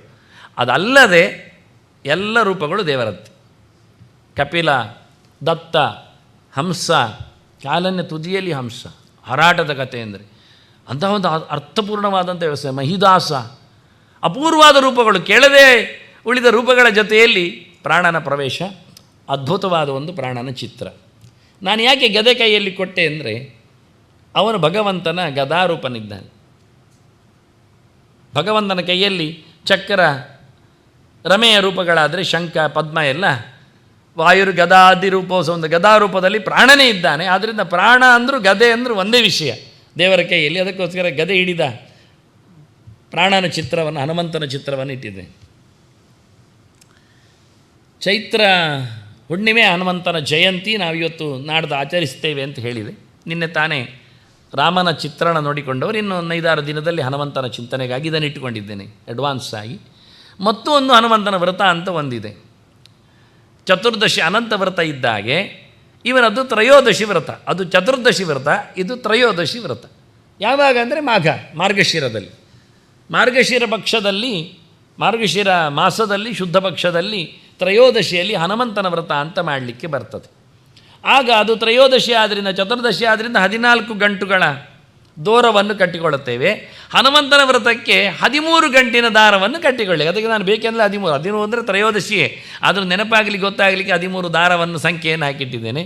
13 ದಾರವನ್ನು ಹಾಕಿಕೊಂಡು ಮತ್ತವನ ಪರಿಚಯ ಅದು. ಧ್ಯಾಯೇದ್ ಬಾಲ ದಿವಾಕರ ದ್ಯುತಿನಿಭಂ ದೈವಾರಿ ದರ್ಪಾಪಹಂ ದೇವೇಂದ್ರ ಪ್ರಮುಖ ಪ್ರಶಸ್ತೈಶಸಂ ದೇದೀಪ್ಯಮಾನಂ ರುಚ ಸುಗ್ರೀವಾದಿ ಸಮಸ್ತ ವಾನರಯುತಂ ಸುವ್ಯಕ್ತ ತತ್ವಪ್ರಿಯಂ ಸಂರಕ್ತಾರುಣಲೋಚನಂ ಪವನಜಂ ಪೀತಾಂಬರಾಲಂಕೃತಂ. ಹಳದಿ ಬಟ್ಟೆಯ ಹನುಮ ನಾರಾಯಣನಂತೆ. ಹನುಮಂತನ ಸೇವೆಯ ಬಗ್ಗೆ, ಪೂಜೆ ಪುನಸ್ಕಾರಗಳ ಬಗ್ಗೆ ಕೆಲವು ಮಾತುಗಳು, ಅನೇಕ ಮಾತುಗಳು. ಆಯುರ್ವೇದ ಸಂಹಿತೆ ಹೇಳ್ತದೆ ನಮಗೆ, ಏನಾದರೂ ಹೆಚ್ಚು ಕಡಿಮೆ ಆದರೆ ಮದ್ದು ತಗೊಳ್ಳಿಕ್ಕೆ ನಮ್ಮಲ್ಲಿ ಬನ್ನಿ ಅಂತ. ಯಾರೊಬ್ಬರು ಹೇಳಿದರು, ಮದ್ದು ತಗೊಳ್ಳಿಕ್ಕೆ ನಮ್ಮಲ್ಲಿಯೇ ಬನ್ನಿ ಹೇಳಿದ್ದಕ್ಕೆ ಹೊಡೆದಾಟ ಹಾಕಿದರು. ಅಲ್ಲಿ ಹೋಗಬೇಡಿ ಅಂತ ಹೇಳಿದ್ದಕ್ಕೆ ಅಲ್ಲಿ ಹೇಗೆ ಹೋಗಬಾರ್ದು, ಉಳಿದವರು ಅಲ್ಲಿ ಹೋಗಲಿ, ನಿಮ್ಮಲ್ಲಿ ಬೇಕಾದ್ರೆ ಬನ್ನಿ ಕರೀರಿ, ಅಲ್ಲಿ ಹೋಗಬೇಡಿ ಅಂತ ಹೇಳಬೇಡಿ, ಮತ್ತು ನಮಗೆ ಭಾವನೆ ಆಗೋದು ಬೇಡವಾ? ಅಲ್ಲ, ನಾವು ಹೇಳುವುದು ಹಾಗಲ್ಲ. ಅಲ್ಲಿ ಹೋದರೆ ನಿಮಗೆ ಕಾಯಿಲೆ ವಾಸಿ ಆಗೋದಿಲ್ಲ, ಮತ್ತು ನೀವು ಇಲ್ಲಿಯೇ ಬರ್ತೀರಿ, ಅದಕ್ಕಿಂತ ಮೊದಲೇ ಇಲ್ಲಿ ಬನ್ನಿ. ಯಾಕೆ ನಮಗೆ ಅದನ್ನು ಮತ್ತೆ ರಿಪೇರಿ ಮಾಡಬೇಕಾಗ್ತದೆ, ನೀವು ತಿಂದದ್ದು ಅದು ಹೇಳಬೇಡಿ. ಇದು ಒಳ್ಳೆ ಕಥೆ ಆಯ್ತದೆ. ಜನರೇ ಹುಡುಕಿಕೊಂಡು ಬರ್ತಾರೆ, ಜನರು ಹುಡುಕಿಕೊಂಡು ಬರ್ತಾರೆ. ಮಗು ಮನೆಯಲ್ಲಿದ್ದಾಗ ಹಾಲಿನ ಪಾಯಸದೆಡೆಗೆ ಹೋಗ್ತದ, ಅದು ಕಕ್ಕಸು ಮಾಡಿದ್ದಕ್ಕೆ ಏಲಿನ ತಟ್ಟೆಯಲ್ಲಿ ಓಡ್ತದ? ಅದಕ್ಕೆ ಗೊತ್ತುಂಟ, ನಾವು ಹೇಳಬೇಕು ಅಲ್ಲಿ ಹೋಗಬೇಡಿ, ಇಲ್ಲಿ ಬಾ ಅಂತ. ನಾವೇ ಎತ್ತಿಡಬೇಕು, ಅದು ಮಾಡಬೇಡಿ. ಸ್ವತಂತ್ರ ಇಚ್ಛೆ ಉಂಟು ಅವುಗಳಿಗೆಲ್ಲ, ಎಂತ ಮಾಡಿ. ಇದು ನಮ್ಮ ವ್ಯವಹಾರ ಪ್ರಪಂಚ, ಆದ್ದರಿಂದ ಅವ್ರು ಬಾಯಿ ಮುಚ್ಚಬೇಕಾಯ್ತು. ಅದಕ್ಕೆ ನಾನು ಆಯುರ್ವೇದದವರೇ ಮದ್ದಿನವರೇ ಮಾತಾಡಿದ್ದು ಹೇಳುವ ಅಂತೇಳಿ ಆ ಗೆರೆಯನ್ನೇ ತಂದಾಕಿದ್ದೇನೆ. ಜನ್ಮಾಂತರ ಕೃತಂ ಪಾಪಂ ವ್ಯಾಧಿರೂಪೇಣ ಜಾಯತೆ ತತ್ ಶಾಂತಿ ಔಷಧ ಪ್ರಾಶೈ. ಖಂಡಿತವಾಗಿಯೂ ನಿಮಗೆ ಬಂದಿರತಕ್ಕಂಥ ಕಾಯಿಲೆಗಳಿಗೆ ಏನೋ ನೀವು ಹಿಂದೆ ಮಾಡಿರತಕ್ಕಂಥ ಹೆಚ್ಚು ಕಡಿಮೆಗಳು ಇರಬೇಕು. ಒಬ್ಬ ವಿಜ್ಞಾನ ಹೇಳ್ತಾನೆ, God must forgive our sins cannot our nervous system ಅಂತ. ದೇವರ ಪಾಪ ಆಯ್ತು ಮಾರಾಯ ಅಂತ ತಗೋ ಹೋಗಿ, 3 ಪ್ರದಕ್ಷಿಣೆ ಬಂದದಕ್ಕೆ ಮನ್ನಾ ಮಾಡಿದ್ದೇನೆ ನಿನ್ನದು ಅಂತೇಳಿ ಕನ್ಫೆಷನ್ ಅಂತೆಲ್ಲ ಉಂಟಲ್ಲ, ದುಡ್ಡು ಕೊಟ್ಟರೆ ಆಯಿತು. ಕಾಣಿಕೆ ಡಬ್ಬಿ ಹಾಕಿದ ತಕ್ಷಣ ಒಳ್ಳೆಯದೇ, ನೀನು ಒಳ್ಳೆ ಪಾಪಿ ಇಲ್ಲ, ಹೋಗಿ ಬಿಡು ಅಂತ ಹೇಳ್ತಾರೆ. ಆದರೆ ನಾವು ಪಾಪ ಮಾಡುವಾಗ ನಮ್ಮಲ್ಲಿ ಯಾವುದೋ ಆರ್ಗನ್ಸ್ಗಳಲ್ಲಿ ಸೆನ್ಸ್ಗಳಲ್ಲೆಲ್ಲ ಆಗಿರ್ತಕ್ಕ ಚೇಂಜಸ್ಗಳುಂಟಲ್ಲ, ಕೋಪ ತಾಪಗಳು ಬಂದಾಗ ಬಿಳಿ ರಕ್ತ ಕಣಗಳು ಸತ್ತದ್ದು, ಹೆಚ್ಚು ಕಮ್ಮಿ ಆದದ್ದೆಲ್ಲ, ಟೈಟ್ ಆದದ್ದೆಲ್ಲ, ಫಿಟ್ ಆದದ್ದು ಅದೆಲ್ಲ ಬಿಟ್ಟು ಹೋಗ್ತದ? ದೇಹದಲ್ಲಿ ಆದ ಬದಲಾವಣೆಗಳು, ವಿಕಾರಗಳು ಹಾಗೆ ಉಳಿತವೆ. ಆದ್ದರಿಂದ ಮರೆತು ಹೋಗುವ ನಮ್ಮ ಸಂಗತಿಗಳಿಲ್ಲ, ಅದು ಮುಂದಿನ ಜನ್ಮಕ್ಕೆ ಟ್ರಾನ್ಸ್ಫರ್ ಆಗ್ತದೆ. ದೇವರಿಗೆ ಕಂಪ್ರೆಸ್ ಮಾಡಿದರೆ ಜನ್ಮಾಂತರ ಕೃತಂ ಪಾಪಂ ವ್ಯಾಧಿ ರೂಪೇಣ, ಅದೇನಾಗ್ತದೆ, ರೋಗವಾಗಿ ಅಂಟಿಕೊಂಡಿರ್ತದೆ. ಅದಕ್ಕೇನು ಮಾಡಬೇಕು? ಸಮ ತಿನ್ನಬೇಕು ಎಂಥದ್ದು ಮಾತಿನ ಮಾತು. ಊಟ ಹೇಗೆ ಮಾಡ್ತೀರಲ್ಲ, ಇದನ್ನು ತಗೊಳ್ಳಿ, 3 ಹೊತ್ತಲ್ಲ 6 ಹೊತ್ತು ತಗೊಳ್ಳಿ, ಹೋಗುವಾಗಲೂ ಇಟ್ಕೊಳ್ಳಿ. ಔಷಧ ಪ್ರಾಶೈ, ತಿನ್ನಲಿಕ್ಕೆ ಬೇಕಾದಷ್ಟು ನಾವು ಕೊಡ್ತೇವೆ ಉಂಟು. ಅದು ಬೇಕಾದಷ್ಟು ತಿಂದಾಯ್ತು ಮಾರ, ಏನು ಆಗಲಿಲ್ಲ, ಹಾಗಾದರೆ ನಾವು ಮತ್ತೆ 3 ಸ್ಟೆಪ್ ಹೇಳ್ತೇವೆ ಅಂತ ಇಟ್ಕೊಂಡ್ರು. ನೋಡಿದ್ದು ಅವ್ರು ಹೇಳಿದ್ದು, ಜಪ ಹೋಮ ಸುರಾರ್ಚನೈ. ಅದಾಗಲಿಲ್ಲ ಆದರೆ ನಿಮ್ಮದು ಕಂಡಾಬಟ್ಟೆ ಹೆಚ್ಚು ಕಡಿಮೆ ಉಂಟು ಅಂತ ಅರ್ಥ. ನಮ್ಮ ಔಷಧ ಕೆಲಸ ಮಾಡೋದಿಲ್ಲ, ಅದರಲ್ಲಿ ನಿಲ್ಲಿಸಿ ಜಪ ಶುರು ಮಾಡಿ, ಧನ್ವಂತರಿ ಜಪ ಮಾಡಿ, ಹೋಮ ಮಾಡಿ, ಮೃತ್ಯುಂಜಯ ಮಾಡಿ, ಸುರಾರ್ಚನೈ ಹನುಮಂತನ ಸೇವೆ ಮಾಡಿ. ಯಾಕೆಂದರೆ ಬುದ್ಧಿರ್ಬಲಂ ಯಶೋಧೈರ್ಯಂ ನಿರ್ಭಯತ್ವಂ ಅರೋಗತ ಸುಧಾರ್ಢ್ಯಂ ವಾಕ್ಸ್ಫುರತ್ವಂಚ ಹನುಮಸ್ಮರಣಾತ್ ಭವೇತ್. ಆನಂದ ರಾಮಾಯಣದ ಪಾಠ ಅದಕ್ಕೆ ಹಾಕಿದ್ದೆ. ನಮಗೆ ಗೊತ್ತಿಲ್ಲ ಆದರೆ ಎಲ್ಲ ಹರಿದೋಗಿದ್ದರೆ ನಮಗೆ ಇಷ್ಟ ಬಂದಾಗಿಬಿಡು, ಅಜಾಡ್ಯಂ ವಾಕ್ಪಡತ್ವಂಚ ಇರಲಿ, ಪರವಾಗಿ ಯಾರಿಗೆ ಗೊತ್ತಾಗೋದಿಲ್ಲ. ನಾವೀಗ ಹೇಳೋದಿಲ್ವಾ? ಅದೆಂಥ ವಕ್ರತುಂಡ ಮಹಾಕಾಯ ಕೋಟಿ ಸೂರ್ಯ ಸಮಪ್ರಭ, ಇಲ್ಲಿ ಗಟ್ಟಿ ಹೇಳುದೆ, ಎಂಥ ಧೈರ್ಯ ಮಾರಾಯರೆ, ಸಾಮಾನ್ಯ ಅಲ್ಲ. ಸಮ ಪಟ್ಟೆಗಟ್ಟೆ ಕಚ್ಚಾಗಿದ್ದು ದೊಡ್ಡ ದೊಡ್ಡ ಪುರೋಹಿತರೆ 3 ಎಳ್ಕೊಂಡವ್ರಿಗೆ ಹೇಳುದೆ, ವಕ್ರತುಂಡ ಮಹಾಕಾಯ ಕೋಟಿ ಸೂರ್ಯ, ಎಂತ ಒಂದು ಸೂರ್ಯ ಸಮಪ್ರಭ ಆಗಲಿ ಮೊದಲು ಮತ್ತೆ ಕೋಟಿ ಮಾಡುವ. ಮತ್ತು ಎಲ್ಲಿದ್ದು ಅದು? ಅದು ಸುದರ್ಶನ ಮಹಾಜ್ವಾಲ ಕೋಟಿ ಸೂರ್ಯ ಸಮಪ್ರಭ ಅಲ್ಲಿದ್ದು, ಅದು ಕಟ್ ಪೇಸ್ಟ್ ಆದದ್ದು. ಮತ್ತೆ ಇದು ವಕ್ರತುಂಡ ಮಹಾಕಾಯ ಬಾಲಸೂರ್ಯ ಸಮಪ್ರಭ ಅಂತ, ಉದಯಿಸುವ ಸೂರ್ಯನಂತೆ ಕೆಂಪಾಗಿದ್ದಿ ಅಂತ ಅವನ ಲಕ್ಷಣ ಹೇಳು. ಆಗಲೇ ಶ್ಲೋಕದಲ್ಲಿ ತೋರಿ ಉದ್ಯದ್ಬಾಲ ದಿವಾಕರ ದ್ಯುತಿನಿಭಂ ದೇವಾರಿ ದರ್ಪಾಭಂ. ಹನುಮಂತನ ಹೇಳಲಿಲ್ವ ಉದಯಿಸುವ ಸೂರ್ಯನಂತೆ ಕೆಂಪಾಗಿದ್ದಾನೆ ಅಂತ? ಅದು ಹೇಳುವ ಲಕ್ಷಣ. ರಕ್ತಾಂಬರೋ ರಕ್ತದನು ರಕ್ತ ಮಾಲ್ಯಾನು ಲೇಪನಃ, ಇಡೀ ಶ್ಲೋಕದಲ್ಲಿ ಅದು ಇಲ್ಲ. ಅಲ್ಲಿ ವಕ್ರತುಂಡ ಮಹಾಕಾಯ ಬಾಲಸೂರ್ಯ ಸಮಪ್ರಭ ವಿಘ್ನಂ ಕುರುಮೇ ದೇವ ಸರ್ವಕಾರ್ಯೇಶ್ವರ, ಅಲ್ಲಿಲ್ಲ ಕೆಂಪಿದ್ದಾನೆ ಅಂತ ಲಕ್ಷಣ ಹೇಳಿದ್ದು. ಇದನ್ನು ಮರೆತು ಬಿಟ್ಟು ಎಂಥದೋ ಹಾಕಿಕೊಂಡು ಇರಲಿ ಮಾರ್ಯರು ಕೋಟಿ ಸೂರ್ಯ ಸಮಪ್ರಭ ಎಂದು ಇರಲಿ ಅಂತ ನಾವು ಹೇಳಿದವನು ಕೇಳ್ತಾನೆ. ಸುಳ್ಳು ಹೇಳಿದರೆ ಆಯ್ತಂತಾನವ, ಗಮ್ಮ ತೊಂದರೆ ಆಗಿ. ಹಾಗಾದರೆ ಇಲ್ಲಿ ಸುಧಾರ್ಢ್ಯಂ, ಇಲ್ಲಿ ಕೌಂಟೆಂಟ್ ಕೊಟ್ಟ ರೀತಿ ಅದು. ಸುಧಾರ್ಢ್ಯಂ ವಾಕ್ ಸ್ಫುರತ್ವಂಚ, ಮಾತಿನಲ್ಲಿನ ಸ್ಫುರಣೆ, ಅದು ಹನುಮಪ್ಪನ ಕೆಲಸ. ಪ್ರಧಾನವಾದದ್ದು ಅರೋಗತ, ಯಾವುದಕ್ಕೂ ರೋಗ ಇಲ್ಲದಿದ್ದರೆ ಮಾತ್ರ ಆಗುವುದು. ರೋಗ ಇದ್ದರೆ ಮಾತು ನೆನಪಾಗುವುದಿಲ್ಲ, ಗಟ್ಟಿತನ ಬರುವುದಿಲ್ಲ, ಬುದ್ಧಿ ಕೆಲಸ ಮಾಡುವುದಿಲ್ಲ, ಬಲ ಬರುವುದಿಲ್ಲ, ಯಶಸ್ಸು ಸಿಗುವುದಿಲ್ಲ, ಧೈರ್ಯ ಸಾಲದಾಗ್ತದೆ, ನಿರ್ಭಯನಾದ ಪ್ರವೃತ್ತಿ ಇರುವುದಿಲ್ಲ. ಫಸ್ಟಿ ಬೇಕಾದಂಥ ಸ್ವಾಸ್ಥ್ಯ ಅದು ಎಲ್ಲಿ ಉಂಟು? ಔಷಧ ಪ್ರಾಶದಲ್ಲಿ ಉಂಟು, ಅಲ್ಲ ಆದರೆ ಇಲ್ಲಿ ಉಂಟು ಅಷ್ಟೇ. ತಿಂದು ನೋಡಿ ವಾಸಿ ಆಗದಿದ್ದರೆ ಕಾಯಿಲೆ ಖಂಡಿತವಾಗಿ ಇಲ್ಲಿ ಬನ್ನಿ, ಆಯಿತಾ? ಫಸ್ಟ್ ಸ್ಟೆಪ್ ನಿಮಗೆ ತಿನ್ನಲಿಕ್ಕೆ ಯಾಕೆ ವೈದ್ಯರು ಹೇಳ್ತಾರೆ, ಮೊದಲು ಇಲ್ಲಿಗೆ ಬನ್ನಿ, ಯಾಕೆ ನಾವು ಬದುಕೋದು ಬೇಡವಾ, ಮತ್ತೆ ಅಲ್ಲಿಗೆ ಓಡಿ, ಯಾಕೆ ನೀವು ಬದುಕೋದು ಬೇಡವಾ ಅವರು ಹೇಳ್ತಾರೆ. ಮತ್ತು ನೀವು ದೇವಸ್ಥಾನಕ್ಕೆ ಟೆಂಪಲ್ ರನ್, ಅದು ಇದ್ದದ್ದೇ, ಮೊದಲು ಇಲ್ಲಿ ಬಾರದಿದ್ದರೆ ನಾವು ಮತ್ತೆ ಹಾಕಿದ್ದೆಲ್ಲ ವ್ಯರ್ಥ ಆಗೋದಿಲ್ವ. ಅದೇ ಪ್ರಕಾರ ಅವರು ಹೇಳಿದ್ದು ಔಷಧ ಪ್ರಾಶೈಹಿ ಮತ್ತು ಜಪ ಹೋಮ ಸುರಾರ್ಚನೈಹಿ. ಜಪ ಮಾಡಿದ್ದರ ಒಂದು ಪಾಲಿನಲ್ಲಿ ಹೋಮಕ್ಕೆ ಇಟ್ಟುಕೊಳ್ಳಿ, ಅದರಲ್ಲಿ ಒಂದು 10ನೇ ಒಂದು ಅಂಶದಲ್ಲಿ ದೇವರಿಗೆ ಅರ್ಚನೆಯನ್ನು ಮಾಡಿ. ಇದು ಪ್ರಕಾರವೂ ಹೌದು, ಒಂದು ಸಿದ್ಧಿ ಆಗಲಿಕ್ಕೆ ಒಂದರೊಳಗೆ ಇನ್ಸರ್ಟು ಆಗಿದೆ, ಪ್ರತ್ಯೇಕವೂ ಆಗಿದೆ. ಅದನ್ನು ಹೇಳುವ ಗೆರೆಗಳೇ ಅವರ ಕ್ರಮ. ನಾನು ಬೇಕೆಂದರೆ ನಂಬರ್ 1, 2, 3 ಹಾಕಿದ್ದು, ನಿಜವಾಗಿ ಒಂದೇ ಸಿಂಗಲ್ ವರ್ಡ್ ಆದರೆ ಜಪ ಕಮ್ ಹೋಮ ವಿತ್ ಅರ್ಚನಾ ಅಂತ. ಮೊದಲು ಜಪಿಸು, ಅದರ ದಶಾಂಶದಲ್ಲಿ ಹೋಮ ಮಾಡು, ಮತ್ತು ಅದನ್ನು ದೇವರಲ್ಲಿ ಅರ್ಚನೆಯಲ್ಲಿ ಸಮರ್ಪಿಸು. ಆ ಅರ್ಚನೆಯನ್ನು ಪ್ರತಿಮಾ ಮಾಧ್ಯಮದಲ್ಲಿ ಮಾಡು, ಮತ್ತು ನಡೆದಾಡುವ ವ್ಯಕ್ತಿಗಳಲ್ಲಿಯೂ ನಡೆಸು. ಇದು ಅದರಲ್ಲಿ ಮತ್ತೆ 3 ಪ್ರಕಾರ. ಅದನ್ನೆಲ್ಲ ಅರ್ಥ ಮಾಡಿಕೊಳ್ಳೋದು ಮಂತ್ರಶಾಸ್ತ್ರ ಆಯಿತು. ಮತ್ತು ಅವರು ಖಾಲಿ ಹೇಳಿ ಹೋಗ್ತಾರೆ, ಅದನ್ನು ನೀವು ಹೇಗೆ ಅನ್ನೋದನ್ನು ಅಲ್ಲಿ ತಿಳ್ಕೊಳ್ಳಿ ಹೇಳ್ತಾರೆ, ಅದೆಲ್ಲ ನಾವು ಕಮ್ಮಿ ಹೇಳುತ್ತೆ. ಅದಕ್ಕೆ ಮುಖ್ಯವಾಗಿ ಹನುಮಂತನಿಂದಾಗಿ ನಾವು ಆರೋಗ್ಯವನ್ನು ಅಭಿವೃದ್ಧಿ ಮಾಡಲಿಕ್ಕೆ ಬರ್ತದೆ. ಜಪ ಮಾಡೋದಾದರೆ ಹೋಮಕ್ಕೆ ಸುಮ್ಮನೆ ಅಗ್ನಿಯನ್ನು ತೋರಿಸಿಕೊಟ್ಟೆ, ಜಪ ಮಾಡುವುದಾದರೆ ಒಂದು ಕೆಲವು ಶ್ಲೋಕಗಳು, ಪುರಾಣ ಶ್ಲೋಕಗಳನ್ನು ಯಾರು ಹೇಳ್ಬೋದು ಅಂತ ಕ್ರಮ. ಕೆಲವರಿಗೆ ಹಮ್ ಹನುಮತೆ ನಮ ಹೇಳುವಾಗ ಅದು ಹಮ್ ಹೇಳೋದು ಸರಿಯಾಗೋದಿಲ್ಲ ಮಾರೆ, ಆಯ್ತು ಬೇಡ ಹೇಳಿಬಿಡಿ. ಕೆಲವರಿಗೆ ಬೀಜ ಮಂತ್ರ ಅಂದ ತಕ್ಷಣ ಹೆಚ್ಚು ಕಡಿಮೆ ಆಗೋದು, ಕೆಲವರಿಗೆ ಮಾಲಾ ಮಂತ್ರ ಅಂದರೆ ಮತ್ತೆ ಹೆಚ್ಚು ಉದ್ದ ಆಗೋದು. ಅದೆಲ್ಲ ಬೇಡ ಹೇಳಿಕೊಂಡು ಪುರಾಣಗಳು ಎಲ್ಲರಿಗೂ ಮಾತಾಡಿಸುವಗಳು. ಕೃಷ್ಣಾಯ ವಾಸುದೇವಾಯ ಹರೆಯೇ ಪರಮಾತ್ಮನೇ ಪ್ರಣತ ಕ್ಲೇಶನಾಶಾಯ ಗೋವಿಂದಾಯ ನಮೋ ನಮಃ. ಇದು ಆಪತ್ತಿನಲ್ಲಿದ್ದಾಗ ರಾಜಕುಮಾರರು ಹೇಳಿದ ಒಕ್ಕೊರಳವಾದ ಅದು. ಕೃಷ್ಣಾಯ ವಾಸುದೇವಾಯ ದೇವಕೀ ನಂದನಾಯ ಚ ನಂದ ಗೋಪಕುಮಾರಾಯ ಗೋವಿಂದಾಯ ನಮೋ. ಇದು ಕುಂತಿ ಹೇಳಿತ್ತು, ಸ್ವಯಂ ಹೆಣ್ಮಗಳೇ ಹೇಳಿತ್ತು. ನಾವೆಲ್ಲ ಹೇಳಬಾರ್ದು, ಹೆಣ್ಮಕ್ಕಳು ನಾವೆಲ್ಲ ಅದು ಹೇಳಲಿಕ್ಕಿಲ್ಲ. ಇದು ಒಳ್ಳೆ ಕಥೆ ಆಯ್ತಲ್ಲ. ಮತ್ತು ಕುಂತಿ ಹೆಣ್ಮಕ್ಕಳಲ್ವ, ದ್ರೌಪದಿ ಹೆಣ್ಮಕ್ಕಳಲ್ವ. ಆ ಕೃಷ್ಣ ಅಂತ ದ್ರೌಪದಿಯೇ ಕರೆದಿದ್ದಾಳೆ ದಕ್ಷಿಣ ಮಂತ್ರವನ್ನು, ಕೃಷ್ಣ ಕೃಷ್ಣ ಕೃಷ್ಣ ಅಂತೇಳಿ. ಎಲ್ಲ ಪುರಾಣಗಳಲ್ಲಿ ಅನೇಕ ಮಹಿಳೆಯರು ಸಾಧನೆ ಮಾಡಿದ ಸಂಗತಿಗಳಿವೆ, ಅವರು ಹೇಳಿಕೊಟ್ಟ ಮಂತ್ರಗಳು. ರಾಮ ರಾಮೇತಿ ರಾಮೇತಿ ಶಿವ ಹೇಳ್ತಾನೆ ಪಾರ್ವತಿ ಹತ್ರ, ನೀನು ರಾಮ ಹೇಳು ಅಂತ. ಅದೆಲ್ಲ ಹೇಳಲಿಕ್ಕಿಲ್ಲ ನಾವು ಹೇಳೋದ. ಅವಳು ಪುರಾಣ ಕೇಳ್ತಾ ಇದ್ದಾಳೆ, ಕೇಳಬಾರ್ದು. ಹೆಂಗಸರು ಪುರಾಣ ಕೇಳಿದರೆ ಹಾಳಾಗಿ ಹೋಗ್ತಾರೆ. ಯಾರು? ಗಂಡಸರ. ಅದರಿಂದ ಪುರಾಣಗಳು ಇರುವುದೇ ಹೆಣ್ಮಕ್ಕಳನ್ನು ಉದ್ದೇಶಿಸಿಕೊಂಡು ವೇದವ್ಯಾಸರು ಕೊಟ್ಟ ವೇದಗಳದು ಸಬ್ಸ್ಟಿಟ್ಯೂಟ್. ಅದು ಪುರಾಣಗಳಲ್ಲಿ ಇರತಕ್ಕ ಮಂತ್ರಗಳನ್ನೆಲ್ಲ ಕಲೆಕ್ಟ್ ಮಾಡಿಕೊಟ್ಟಿದ್ದೇನೆ. ಸುಮಾರಿವೆ, 100 ಗಟ್ಟಲೆ ಇವೆ. ಒಂದು 5 ಸ್ಯಾಂಪಲ್. ಪಂಚಪ್ರಾಣರನ್ನು ಪ್ರೀತಿಸಲಿಕ್ಕೋಸ್ಕರ ಪ್ರಧಾನವಾಗಿ 5 ಮಂತ್ರಗಳನ್ನು ಇಟ್ಟಿದ್ದೇನೆ. ಓದಿಬಿಡ್ತೇನೆ ಸುಮ್ಮನೆ. ಜ್ವಲತ್ ಕಾಂಚನ ವರ್ಣಾಯ ದೀರ್ಘಲಾಂಗೂಲ ಧಾರಿಣೆ ಸೌಮಿತ್ರಿ ಜಯದಾತ್ರೇ ಚ ರಾಮದೂತಾಯತೆ ನಮಃ. ಅವನ ದೊಡ್ಡ ಕ್ವಾಲಿಫಿಕೇಷನ್, ರಾಮನ ದೂತನಾಗಿ ರಾಮನ ನಂಬಿದವರಿಗೆ ಲಕ್ಷ್ಮಣನನ್ನು ಕಾಪಾಡಿದಂತೆ. ನೋಡಿ ಎಲ್ಲಿಂತ ದೂತ ರಾಮನದ್ದು, ಕಾಪಾಡಿದ ಲಕ್ಷ್ಮಣ. ಹಾಗೆ ನರರು ನಾವು, ದೇವರು ಅವನು. ದೇವರ ಪ್ರೀತಿಗೆ ನಾವು ಪಾತ್ರರಾದರೆ ನರನಾದ ನಮ್ಮನ್ನು ರಕ್ಷಣೆ ಮಾಡಿದೆ. ಇಂಥದ್ದಲ್ಲಿ ಇನ್ಸರ್ಟ್ ಚಿಂತನೆಗಳಿರುವೆ ಅಲ್ಲಿ. ಅಂತಹ ನಾರದ ಪುರಾಣದಲ್ಲಿ ಖಂಡಾಬಟ್ಟೆ ಪೂಜೆ ಪುನಸ್ಕಾರಗಳ ಬಗ್ಗೆ, ಹನುಮಂತರ ಬಗ್ಗೆ ತುಂಬ ಅಧ್ಯಾಯಗಳಿವೆ ಮಾತಾಡಲಿಕ್ಕೆ ಹೋದರೆ. ಸ್ಯಾಂಪಲ್: ಹನುಮಾನಂಜನಿ ಸೂನು ವಾಯುಪುತ್ರ ಮಹಾಬಲ ಅಕಸ್ಮಾತ್ ಆಗದೋತ್ಪಾತಂ ನಾಶಯಾಶ ನಮೋಸ್ತುತೆ. ಆಕ್ಸಿಡೆಂಟಲಿ ಏನಾದರೂ ಹೆಚ್ಚು ಕಡಿಮೆ ಆದರೆ ಈ ಮಂತ್ರ ಉಪಕಾರಕ್ಕೆ ಬರ್ತದೆ.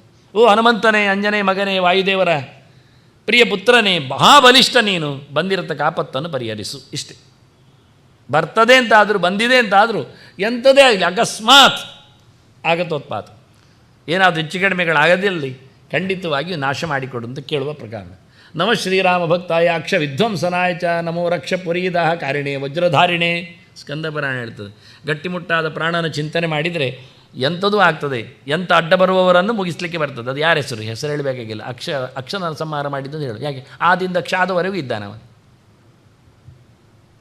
ಅಕ್ಷ ಸಂಹಾರ ಅದಕ್ಕೆ ಮೊದಲು ಹನುಮಂತನ ಅವತಾರ ಚಿತ್ರ ಕೊಡುವಾಗ ಅದನ್ನೇ ಕೊಟ್ಟದ್ದು. ಅಕ್ಷ ಸಂಹಾರನನ್ನು ಬಡಿಯುವ ಹನುಮಂತನನ್ನೇ ಕೊಟ್ಟದ್ದು. ಆದ್ದರಿಂದ ಅಕ್ಷ ವಿಧ್ವಂಸನಾಯಚ ಅಂದರೆ ಅಲ್ಲಿ ನಮಗೆ ಬೇಕಾದವನಿದ್ದಾನೆ. ಅಕಾರದಿಂದ ಕ್ಷಕಾರದವರೆಗೆ ಅವನೊಬ್ಬ ಇದ್ದಾನೆ, ಅಕ್ಷರ ಹೊತ್ತವನು. ಅವನ ನಾಶ ಆಗಲಿ ಅಂತ. ಅನ್ಯಾಯ ಮಾಡ್ತಾ ಇದ್ದಾನೆ, ಅವನನ್ನು ಬಾಯಿ ಮುಚ್ಚಿಸು ಅಂತ ಹೇಳಿ. ಅಂಜನಾ ಗರ್ಭಸಂಭೂತ ಕಪೀಂದ್ರ ಸಚಿವೋತ್ತಮ ರಾಮಪ್ರಿಯ ನಮಸ್ತುಭ್ಯ ಹನುಮನ್ ರಕ್ಷ ಸರ್ವದ. ಇದು ಟೋಟಲ್ ರಕ್ಷಣೆಯ ಮಂತ್ರ. ನನ್ನನ್ನು ರಕ್ಷಣೆ ಮಾಡು. ಎಲ್ಲಿ ಹೋಗುವಾಗಲೂ, ನಾವು ಬೀದಿಯಲ್ಲಿ ನಡೀಲಿಕ್ಕೆ ಹೋಗುವ ಅಥವಾ ಇನ್ನು ಎಲ್ಲಿಗಾದರೂ ಹೋಗುವ, ಯಾವ ಕ್ರಮದಲ್ಲಿ ಇದ್ದರೂ ರಕ್ಷಣೆ ಮಾಡಲಿಕ್ಕೆ ಕೇಳಿಕೊಳ್ಳುವ ಮಾತು. ಇದು ಸುಲಭವಾದ ಮಾತು. ಅಂಜನಾ ಗರ್ಭ ಸಂಭೂತ, ಅಮ್ಮನ ಒಳ್ಳೆಯ ಮಗನೇ, ಕಪೀಂದ್ರ ಸಚಿವೋತ್ತಮ, ದೊಡ್ಡವನ ಮಂತ್ರಿಗೆ, ರಾಮಪ್ರಿಯ, ವಿಶೇಷವಾಗಿ ರಾಮದೇವರ ಇಷ್ಟನಾದವ, ನಮಸ್ತುಭ್ಯಂ ಹನುಮಾನ್ ರಕ್ಷ ಸರ್ವದಾ. ಇದು ಹೆಚ್ಚಿನವರಿಗೆ ಗೊತ್ತಿರುವ ಮಂತ್ರ. ಇದು ಕೊನೆಯಲ್ಲಿ ಉಂಟು. ಮರ್ಕಟೇಶ ಮಹೋತ್ಸಾಹ ಸರ್ವಶೋಕ ವಿನಾಶನ ಶತ್ರುನ್ ಸಂಹರಮಾಂ ರಕ್ಷ ಶ್ರಿಯಂ ದಾಪಯ ಮೇ ಪ್ರಭೋ. ದುಡ್ಡು ಕೊಡು ಅಂತ ಕೇಳಲೇ ಇಲ್ಲಲ್ಲ ಮಾರೆಗೆ, ಅದಕ್ಕೆ ಕೊನೆಯಲ್ಲಿ ಮಂತ್ರ ಇಟ್ಟಿದ್ದೇನೆ. ದುಡ್ಡು ಕೊಡೋ ಮಂಗ ನನಗೊಂಚೂರು ಅಂತೇಳಿ ಏನು ಮಾಡ್ತೀರಿ ಮತ್ತೆ ಕೊಟ್ಟರೆ? ಆದರೂ ಅವನು ಹೇಳ್ತಾನೆ, ಒಳ್ಳೆ ಉತ್ಸಾಹ ಉಂಟು ಅಂತಾದರೆ, ಒಳ್ಳೆ ಕೆಲಸ ಮಾಡೋದಾದರೆ ಎಂಥ ಸಂಪತ್ತನ್ನು ಪಡೀಬಹುದು, ಎಂಥ ದುಃಖವನ್ನು ನಿವೃತ್ತಿಗೊಳಿಸ್ಬೋದು. ಅಷ್ಟದಳ ಕಮಲದಲ್ಲಿ ಹನುಮಂತನ ಪೂಜೆ, ಇದು ನನ್ನದು ಯಾವತ್ತು ಎಲ್ಲ ಸ್ಲೈಡ್ಗಳಲ್ಲಿ ಇರತಕ್ಕಂಥ ವಿಷಯಗಳು. ಪೂಜೆ ಪುನಸ್ಕಾರಗಳು ಬಂದಾಗ ಅಷ್ಟಮೂರ್ತಿಗಳನ್ನು ನೋಡಬೇಕು ಅಂತ ನಾನು ಹೇಳುವವ. ಯಾಕೆಂದರೆ ಹೃದಯ ಅಷ್ಟದಳಂ ಪದ್ಮ ಅಂತ, ಹೃದಯದಲ್ಲಿ ನಮ್ಮದು ಕ್ರಮವೇ ಹಾಗೆ ಉಂಟು. 8 ದಳದ ಪದ್ಮ, ನಡುವೆ ನಾರಾಯಣ ಇದ್ದಾನೆ, ಉಳಿದವರೆಲ್ಲ ಸುತ್ತ ನಿಂತಿದ್ದಾರೆ. ದೇವರ ರೂಪಗಳಿವೆ, ಲಕ್ಷ್ಮೀ ರೂಪಗಳಿವೆ, ಪ್ರಾಣನ ರೂಪಗಳಿವೆ. ಇದನ್ನೆಲ್ಲ ಗಮನಿಸಬೇಕು ಅಂತೇಳಿ, ಇದು ನಮ್ಮ ಹೃದಯ ಕಮಲ, ನಡುವೆ ಜೀವನ ಜೊತೆಯಲ್ಲಿ ದೇವರಿದ್ದಾನೆ, ಸುತ್ತ ದೇವರ ಪ್ರೊಟೆಕ್ಷನ್ನು, ಲಕ್ಷ್ಮಿಯ ರೂಪಗಳು, ಹಾಗೆಯೇ ಪ್ರಾಣನ 8 ರೂಪಗಳಲ್ಲಿ. ಹನುಮ ಜಯಂತಿ ಅಂದಾದರೂ ಒಂದು ಚಂದವಾದ ಪದ್ಮಮಂಡಲ ಹಾಕಿ ಅದರಲ್ಲಿ ಸುತ್ತ 8 ಜನರನ್ನು ಚಿಂತನೆ ಮಾಡಿ, ನಡುವೆ ರಾಮನನ್ನು ಪೂಜೆ ಮಾಡುವ ರೀತಿ.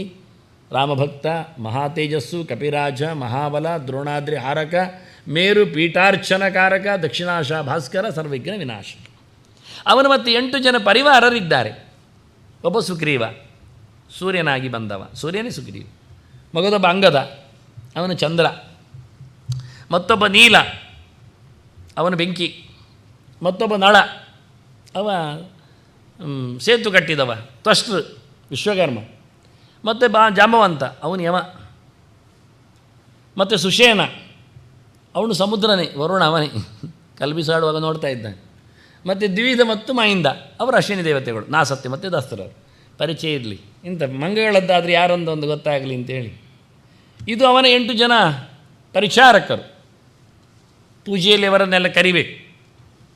ಅದರೊಟ್ಟಿಗೆ ಇದು ನನ್ನದು ಮಾಮೂಲಿ ಎಲ್ಲ ಸ್ಲೈಡ್ಗಳಲ್ಲಿಯೂ ಎಲ್ಲಿವರೆಗೆ ನಾನು ನವಗ್ರಹಗಳಿಗೂ ಕೊಟ್ಟುಬಿಟ್ಟಿದ್ದೇನೆ. ಆಗ ಕೊರಂಗ್ರವಾಡಿ ಸೀತಾರಾಮಾಚಾರ್ಯರು, ಭಾರಿ ಜ್ಯೋತಿಷಿಗಳವರು, ಎಲ್ಲ ಕಲೆಕ್ಟ್ ಮಾಡಿದವರು. ಅವರಾಗ ಬಂದು ಹೇಳೋದು, ನನಗೆ ಸಿಗಲೇ ಇಲ್ಲ ಮಾರೆ, ನೀನು ಹುಡುಕಿ ಕೊಟ್ಟೆ ಅಂತ. ಎಷ್ಟೋ ಕಡೆ ಹುಡುಕ್ತಾ ಇದ್ದೆ ಅಂತ. ಗ್ರಹಗಳದ್ದು 12 ನಾಮಗಳು ಎಲ್ಲ ಹೊಸದಾಗಿ ಇದ್ದದ್ದೇ ತಂದು ಪುರಾಣಗಳಲ್ಲಿ ವೇದವ್ಯಾಸರು ಕೊಟ್ಟದಾಗೆ ಇದು ಆನಂದ ರಾಮಾಯಣದಲ್ಲಿ ಬಂದಿರತಕ್ಕಂಥ ಅವನ 12 ನಾಮಗಳು. ಹನುಮಾನ್ ಅಂಜನಾಸುನು, ವಾಯುಪುತ್ರೋ ಮಹಾಬಲ, ಭೀಮೇಷ್ಟ, ಫಲ್ಗುಣಸಖ. ಎಷ್ಟು ಜನರಿಗೆ ಇದನ್ನು 12 ನಾಮ ಹೇಳ್ತಾರೆ, ಎಲ್ಲಿದ್ದೊಂದು ಗೊತ್ತಿಲ್ಲ, ಅದಕ್ಕೆ ಆನಂದ ರಾಮಾಯಣ ಹಾಕಿದ್ದು. ಪಿಂಗಾಕ್ಷ, ಪಿಂಗಾಕ್ಷ ಅಂದ್ರಲ್ಲಿ ಆಗ ಬಂದದ್ದು, ಅಕ್ಷನ ಸಂಹಾರ ಮಾಡಿದವ ಅಂತ ಹೇಳಿಕೊಳ್ಳುವ ಚಿಂತನೆ ವಾಸ್ತವವೇ ಅದು. ಅದರಂತೆ ಅಂದರೆ ಪಿಂಗ ಕಲರಿಗೆ, ಕೆಂಪು ಬಣ್ಣಕ್ಕೆ ಅಕ್ಷನನ್ನು ಮಾಡಿ ಗುದ್ದಿ ಮಾಡಿದ ಅಂತ. ಹಾಗೆಲ್ಲ ಸಂಹಾರ ಕಾರ್ಯಗಳನ್ನೇ ಹೇಳ್ತಕ್ಕ ಚಿಂತನೆಗಳವೆಲ್ಲ ಅವನ ವಿಶೇಷಗಳು. ಅಮಿತ ವಿಕ್ರಮ, ಅಮಿತನಾದ ವಿಷ್ಣುವಿನೆಡೆಗೆ ತನ್ನ ಹೆಜ್ಜೆಯನ್ನು ಹಾಕಿದವ ಅಂತ ಅರ್ಥ. ದೇವರೆಡೆಗೆ ಸಾಗುವ.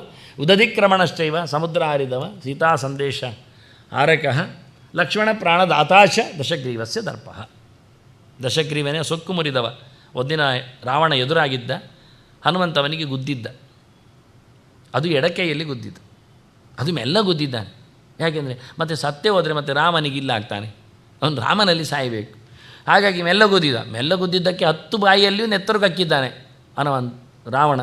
ಹಾಗೆ ಹೇಳ್ತಾನೆ, ಆಗ್ಬೋದು ಮಾರಿ, ಇಷ್ಟುವರೆಗೆ ಇಂಥ ರೀತಿಯಲ್ಲಿ ಹೊಡೆದವರಿಲ್ಲ, ಜೋರಿದ್ದೆ ಅಂದ. ಅದು ಮೆಲ್ಲ ಹೊಡೆದದ್ದು ಗೊತ್ತಾಯ್ತಾ, ಅದು ಎಡಕೈಯಲ್ಲಿ ಗುದ್ದಿತ್ತು. ಮತ್ತು ಯಾಕೆ ಗೊತ್ತುಂಟ, ಸೀತೆಗೆ ನೀನು ಹೆದರಿಸಿದ್ಯಲ್ಲ, ಆವತ್ತು ನಾನಿದ್ದೆ ಅಲ್ಲಿ, ಅದನ್ನು ನೋಡಿದ್ದೆ ಕೊಟ್ಟಿತ್ತು. ಸೀತಾ ಸಂತರ್ಜನ ಮಾಡಿದ್ದಕ್ಕೆ, ಅವನನ್ನು ಗದರಿಸಿದ್ದಕ್ಕೆ ಇದೊಂದು ನಿನಗೆ ಪೆಟ್ಟು ಅಂತ. ಮುಷ್ಟಿಪ್ರಹಾರಂ ದಶಕಾಯ ಸೀತಾ ಸಂತರ್ಜನಾಯ ಅಗ್ರ ಉತ್ತರಂ ಆದಾತ್ ಅಂತ. ಏಷಕಃ ಅದಾತ್. ಇನ್ನೊಂದು ದೊಡ್ಡ ಪ್ರಕರಣ, ಹನುಮಂತನಿಗೆ ಊಟ ಕೊಡಲಿಕ್ಕೆ ಉಂಟಾ ಇಲ್ವಾ? ಕೆಲವರು ಇಲ್ಲ ಹೇಳೋದು, ಮಂಗೆ ಎಂತ ತಿಂತಾನೆ ಸುಮ್ಮನೆ ಅಂತ. ಕೆಲವರು ಮಾಡಲಿಕ್ಕೆ ಉಂಟು, ಬಜ್ಜೆಗಜ್ಜಾಯಿ ಮಾತ್ರ ತಿನ್ನೋದವ ಅಂತ ಕೆಲವರು.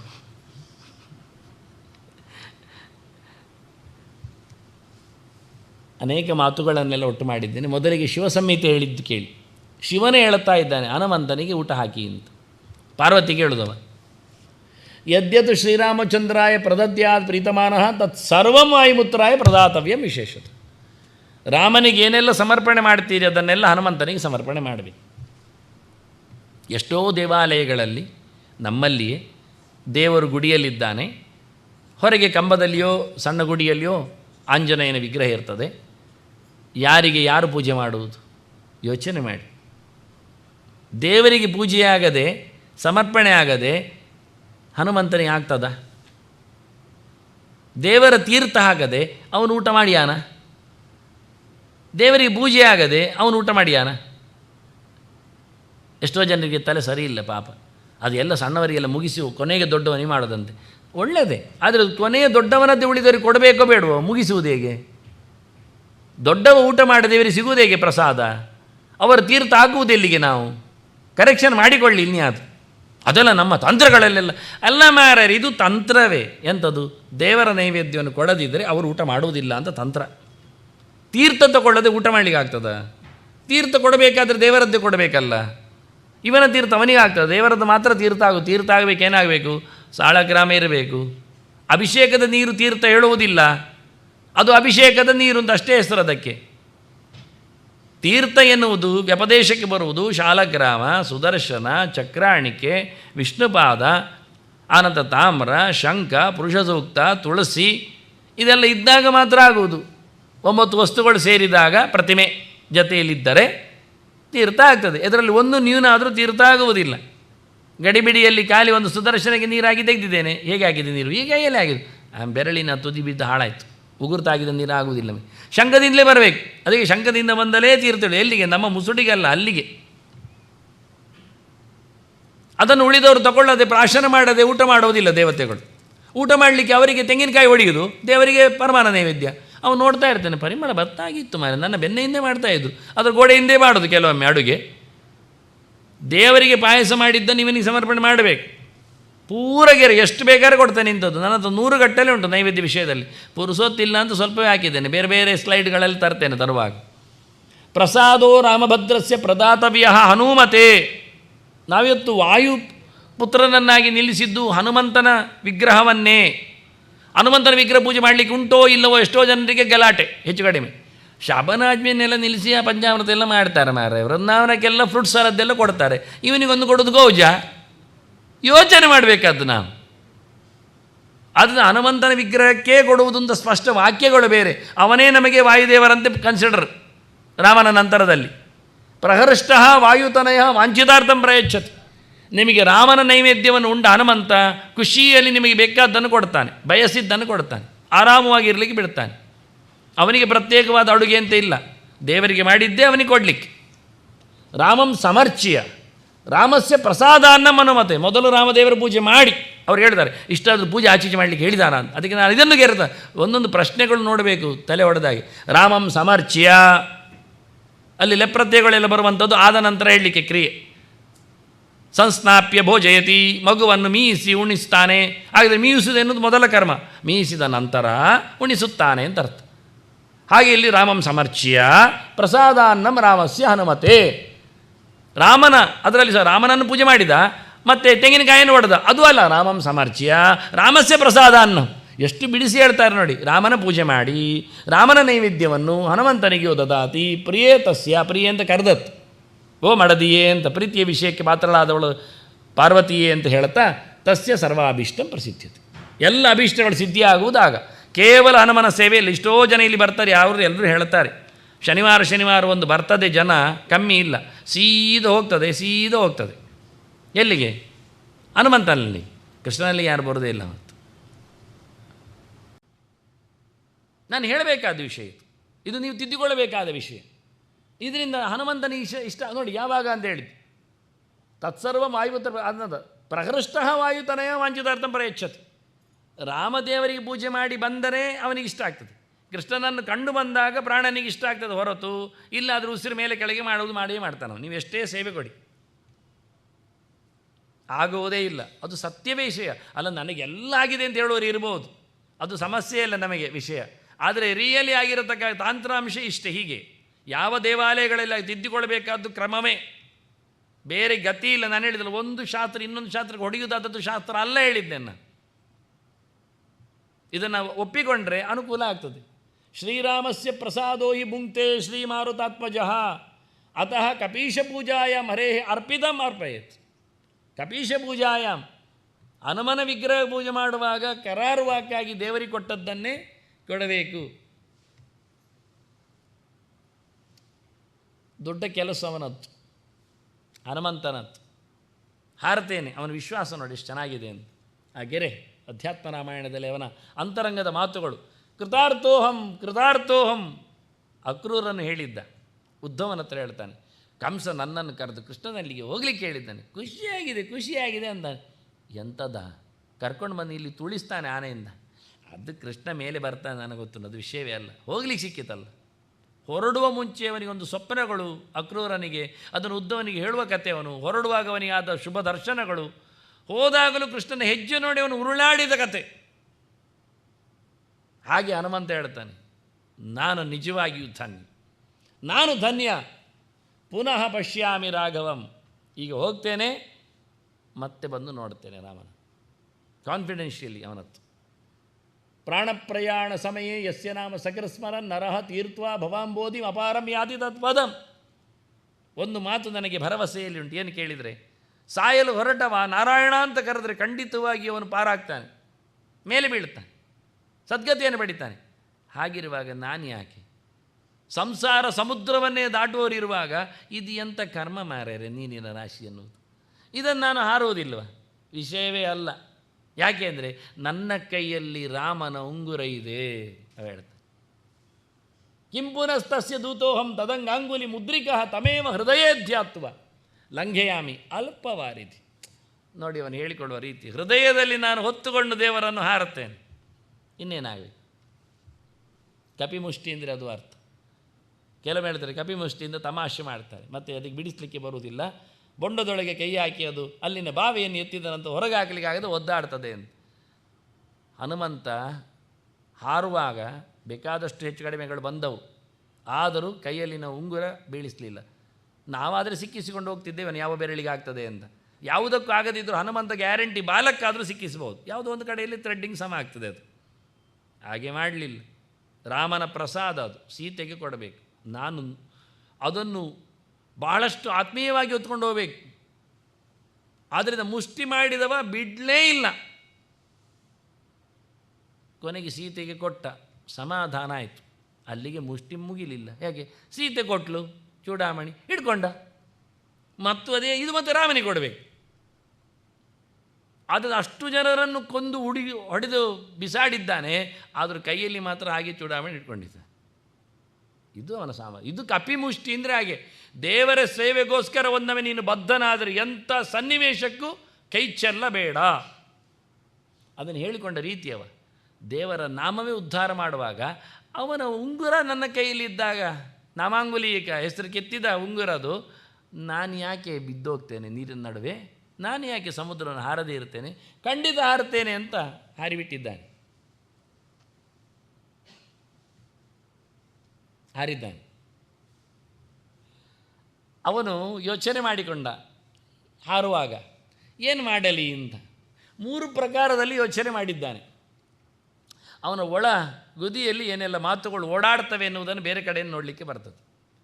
ಲಂಘಯಿತ್ವ ಜಲನಿಧಿಂ ಕೃತ್ವಾ ಲಂಕಾಂಚ ಭಸ್ಮಸಾತ್ ರಾವಣಂ ಸಕುಲಂ ಹತ್ವ ಆನೇಷ್ಯೆ ಜನಕ ನಂದಿನಿ. ಹಾರುವುದೇ. ಆನಂತರ ಲಂಕೆಯನ್ನು ಮುಗಿಸುವುದು. ನೋಡಿ, ಇಲ್ಲಿಯೇ ಲೆಕ್ಕಾಚಾರ ಹಾಕಿದ್ದಾನೆ. ಲಂಕೆಯನ್ನು ಭಸ್ಮ ಮಾಡುವುದು ಅಂತ, ಬೆಂಕಿಯಾಗಿ ಸುಡುವುದು, ಮತ್ತು ರಾವಣನನ್ನು ಮುಗಿಸುವುದು. ಅನಂತರ ಸೀತೆಯನ್ನು ತಂದು ಬಿಡುತ್ತೆ. ಕೆಲಸ ಆಯ್ತಲ್ಲಿ.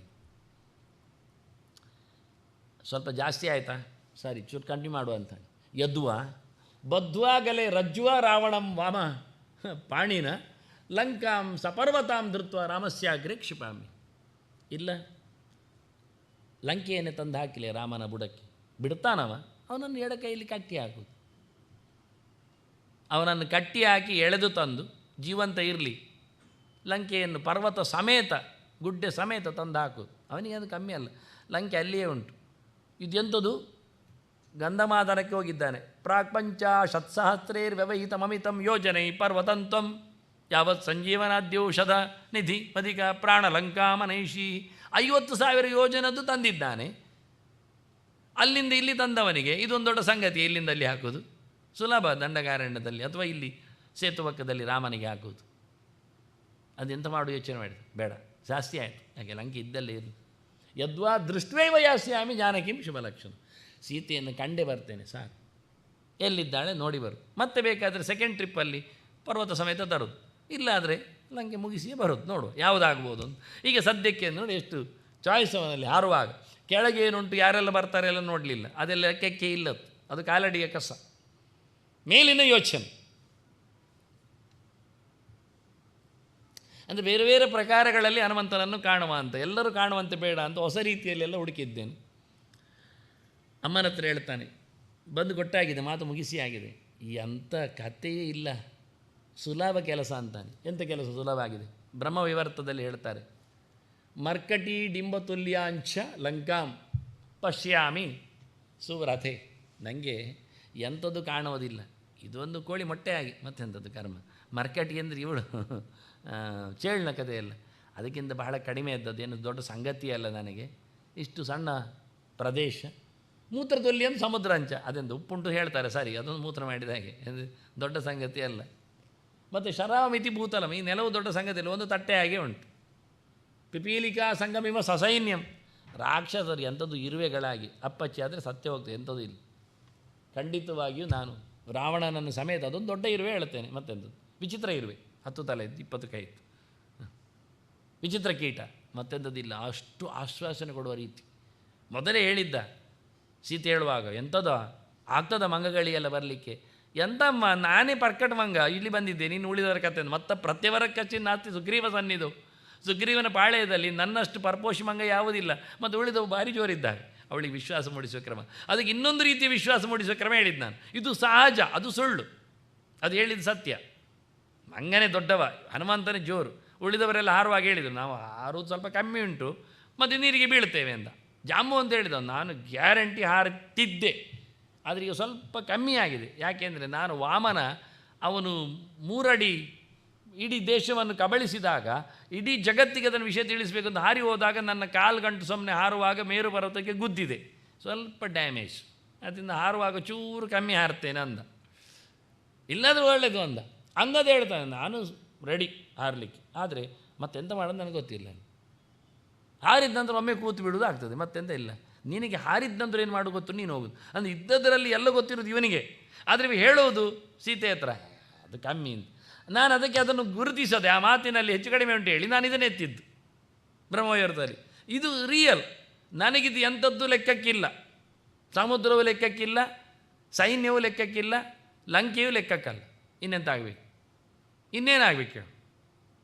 ಹೀಗೆ ಸೀತೆಯಲ್ಲಿ ಗಾಢವಾದ ವಿಶ್ವಾಸವನ್ನು ಹುಟ್ಟಿಸುವಂಥ ಮಾತಿನ ಪ್ರಕಾರಗಳು. ಇದು ಕಂಡವರು ಮಾತ್ರ ಹೇಳ್ಬೋದು, ಮತ್ತಾರು ಹೇಳಲಿಕ್ಕೆ ಆಗುವುದಿಲ್ಲ. ಸಮುದ್ರವನ್ನು ಹಾರಿದ ಮೇಲೆ ರಾವಣನ ಸೈನ್ಯ ನೋಡಿದ ನಂತರ ಹೇಳಬಹುದಾದ ಮಾತು. ಈಗ ಯಾವುದೂ ಇಲ್ಲದಿದ್ದರೆ ಇದೊಂದು ಬೇಕೇ ಬೇಕಲ್ಲ ಜನರಿಗೆ, ಹಾಗಾಗಿ ಅವನು ಹೋರಾಟ ಕೊಟ್ಟಿದ್ದೆ, ಹೇಗಿರ್ತದೆ ಅಂತ ನೋಡಿ.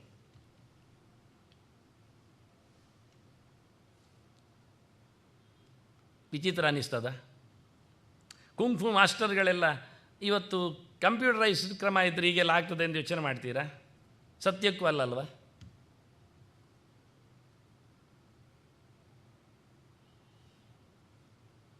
ನಂದು 7 ಏನೆಂದು ಹೇಳು ಅಂತ ಗೊತ್ತುಂಟು ಒಂದು. ಅದರಲ್ಲಿ 7 ಪ್ರಕಾರದಲ್ಲಿ ಹನುಮಂತ ಹೊಡೆದ ಕಥೆ ಇತ್ತು. ಇದೆಲ್ಲ ನೀವು ಎಲ್ಲೆಲ್ಲಿದ್ದು ತಂದಾಗೋದು, ನಮಗೆ ವಿಶ್ವಾಸ ಇಲ್ಲ. ಅದಕ್ಕೆ ನಾನು ವಾಲ್ಮೀಕಿ ರಾಮಾಯಣದ್ದೇ ತಂದಿಟ್ಟೆ. ಈಗ ನಿಮಗೆ ಬೇಕಾದಾಗ ಬೇಕಾದ್ದನ್ನೇ ಕೊಡ್ತೇನೆ, ಎಲ್ಲಿ ಗುದ್ದು ಬೇಕಲ್ಲಿ ಗುದ್ದುವುದು.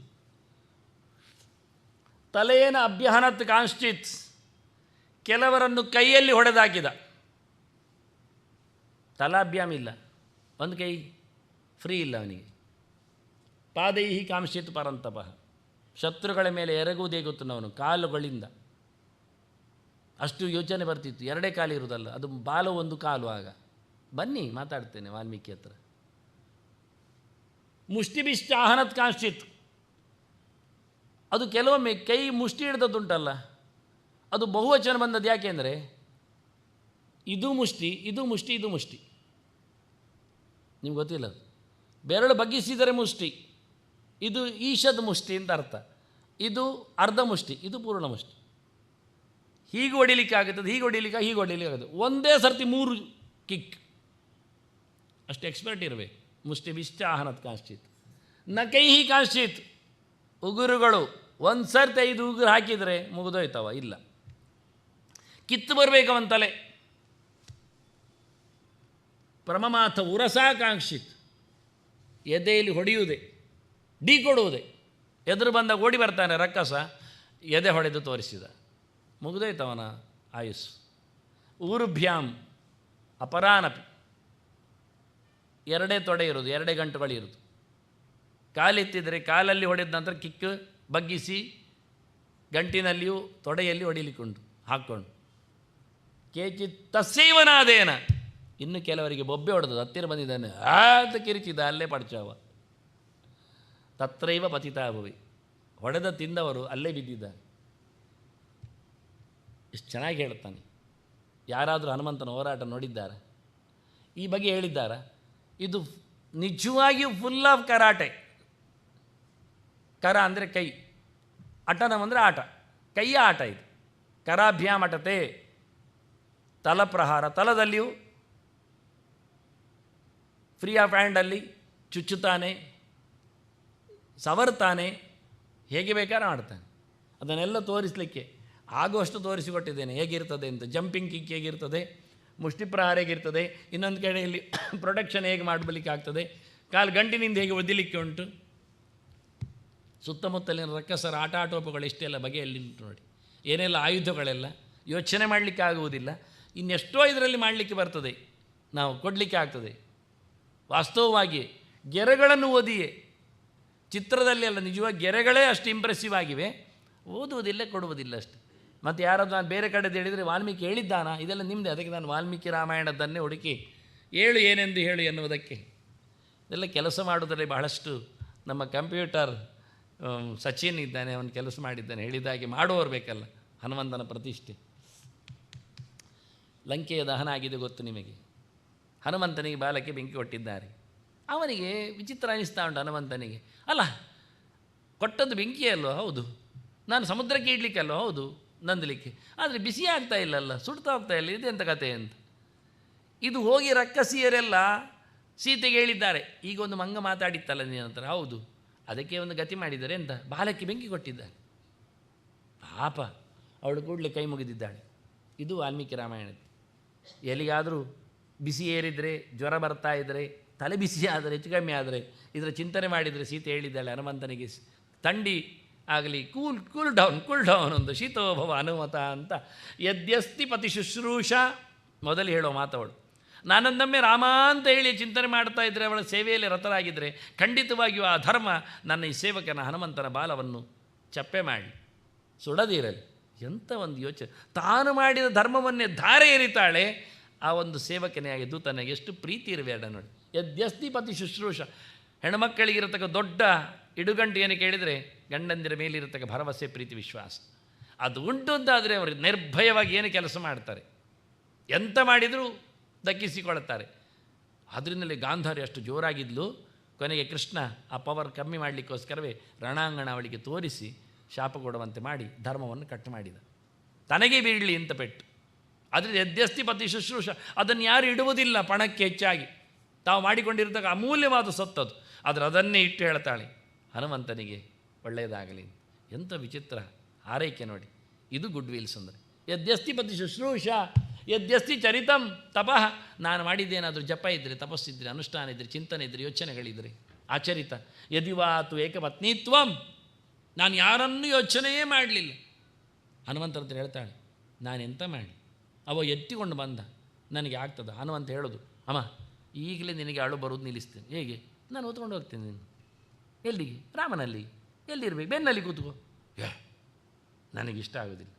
ಆಗ ರಾವಣ ಬಲಾತ್ಕಾರದಲ್ಲಿ ಎತ್ತಿಕೊಂಡು ಬಂದು ನನಗಿಷ್ಟ ಇರಲಿಲ್ಲ. ಈಗ ನೀನು ಹೇಳಿ ನಾನು ಕೂತ್ಕೊಂಡ್ರೆ ಜನ ಏನು ಹೇಳ್ತಾರೆ? ನನಗೆ ಗೊತ್ತು ನೀನು ಒಳ್ಳೆಯವ, ನನಗೂ ಗೊತ್ತು. ಅದು ಬೇಡ, ಜನರಿಗೆ ಗೊತ್ತಿಲ್ಲ. ಮಂಗನ ಮೇಲೆ ಕೂತವಳು ಹೆಂಗಸು ಅಂತೇಳಿ ನಾಳೆ ಪೇಪರಲ್ಲಿ ದೊಡ್ಡ ಸುದ್ದಿ ಮಾಡ್ತಾರೆ. ಬರೋದಿಲ್ಲ ಅಲ್ಲ. ಅದಕ್ಕೆ ಹೇಳಿದಳು, ಯದಿವಾತಿ ಏಕ ಪತ್ನಿತ್ವಂ ಶೀತೋಭವ ಹನುಮತ. ನನ್ನ ಕ್ಯಾರೆಕ್ಟರ್ ಚೆನ್ನಾಗಿದ್ದರೆ, ಬೆಂಕಿಯೇ ನೀನು ತಂಪಾಗಬೇಕು. ನೋಡಿ ಚಾಲೆಂಜ್. ಯದಿ ಕಿಂಚಿತ್ ಅನುಕ್ರೋಶ ತಸ್ಯ ಮೈಯಸ್ತಿ ಧೀಮತಃ. ನನ್ನ ಮೇಲೆ ಅವನಿಗೆ ವಿಶ್ವಾಸ ಉಂಟಾದರೆ, ದಯೆ ಉಂಟು ಅಂತಾದರೆ ನನಗೂ ಅವನ ಮೇಲೆ ದಯಬೇಕು. ಯದಿವಾ ಭಾಗ್ಯಶೇಷೋ ಮೇ ಶೀತೋಭವ ಹನುಮತ. ನನಗಿನ್ನಾದರೂ ಏನಾದರೂ ಭಾಗ್ಯವನ್ನು, ನಾನು ಈಗಲೇ ದೌರ್ಭಾಗ್ಯ ಕಳೆದೋಗಿದ್ದೇನೆ. ಉಂಟಾ ಇಲ್ವೋ ಗೊತ್ತಿಲ್ಲ ನಾನು ಯಾರಿಗೂ. ಈಗ ಸತ್ತ ಅಂತ ತಿಳ್ಕೊಂಡು ರಾಮ ಎಲ್ಲಿ ಆದರೂ ಶ್ರಾದ್ದವೇ ಮಾಡಿದರೆ ಕೊನೆಗೆ. ಅದನ್ನು ನನಗೆ ಏನಾದರೂ ನಾನು ಭಾಗ್ಯವಂತಳಾಗಿದ್ದರೆ ನನ್ನ ಭಾಗ್ಯ ಅವನನ್ನು ಬದುಕಿಸಲಿ, ಬೆಂಕಿ ಹಿಡಿಯದಿರಲಿ. ಯದಿ ಮಾಂ ವೃತ್ತ ಸಂಪನ್ನಾಂ ತನ್ ಮಾರ್ಗ ತತ್ ಸಮಾಗಮ ಲಾಲಸಾಂ ಸ ಜಾನಾತಿ ಧರ್ಮಾತ್ಮ ಶೀತೋಭವ ಹನುಮತ. ಒಂದೊಮ್ಮೆ ಧರ್ಮದೇವತೆಯೇ ನನಗೆ ಅನುಕೂಲ ಮಾಡಿ ಕೊಡುವುದಾದರೆ ಖಂಡಿತವಾಗಿಯೂ ಆ ಧರ್ಮ ಹನುಮಂತನ ಬಾಲವನ್ನು ಚಪ್ಪೆ ಮಾಡಲಿ. ಯದಿ ಮಾಂ ತಾರೆಯದಾರ್ಯ ಸುಗ್ರೀವ ಸತ್ಯಸಂಗರ ಅಸ್ಮಾ ದುಃಖಾಂಬು ಸಂಬುರೋಧಾತ್ ಶೀತಭು ಹನುಮತ. ಅಂದರೆ ನೀನು ಹೇಳಿದಾಗೆ ಸುಗ್ರೀವ ನನ್ನನ್ನು ಬಿಡಿಸಿಕೊಂಡು ಹೋಗ್ತಾನೆ ರಾಮನ ಜೊತೆಯಲ್ಲಿ ಸೇರಿದ್ದು ಹೌದೇ ಆದರೆ ಖಂಡಿತವಾಗಿ ಇವತ್ತು ನಿನ್ನ ಬಾಲ ಅದು ಉಳಿಯಲಿ ಅಂತ ಭಾಳ ಚಂದವಾದ ಎಲ್ಲ ಸಿಗಲಾರದ ಕೆಲವೆಲ್ಲ ಸೊಗಸುಗಳು, ಸೀತೆಯ ಮಾತುಗಳು ಹನುಮಂತನ ವಿಷಯದಲ್ಲಿ. ಯಾರ್ಯಾರನ್ನು ಇಟ್ಟುಕೊಂಡು ಯಾರ್ಯಾರೋ ಹೇಗೆ ಹನುಮಂತನ ನೋಡಿದ್ದಾರೆ ದುಃಖ ಬಂದಾಗ, ಸಂಕಟ ಬಂದಾಗ. ಹಾಗೆ ಸೀತೆಯಂತಹ ತೊಂದರೆ ನಮಗೆ ಬರಲಿಕ್ಕೆ ಆಗುವುದಿಲ್ಲ. ಹಾಗಿರುವಾಗ ನಾವು ಖಂಡಿತವಾಗಿ ಹನುಮಂತನಲ್ಲಿ ಕೇಳಿಕೊಂಡು ನಮ್ಮನ್ನು ನಾವು ಕೂಲ್ ಮಾಡಿಕೊಳ್ಳಿಕ್ಕೆ ಬರ್ತದೆ.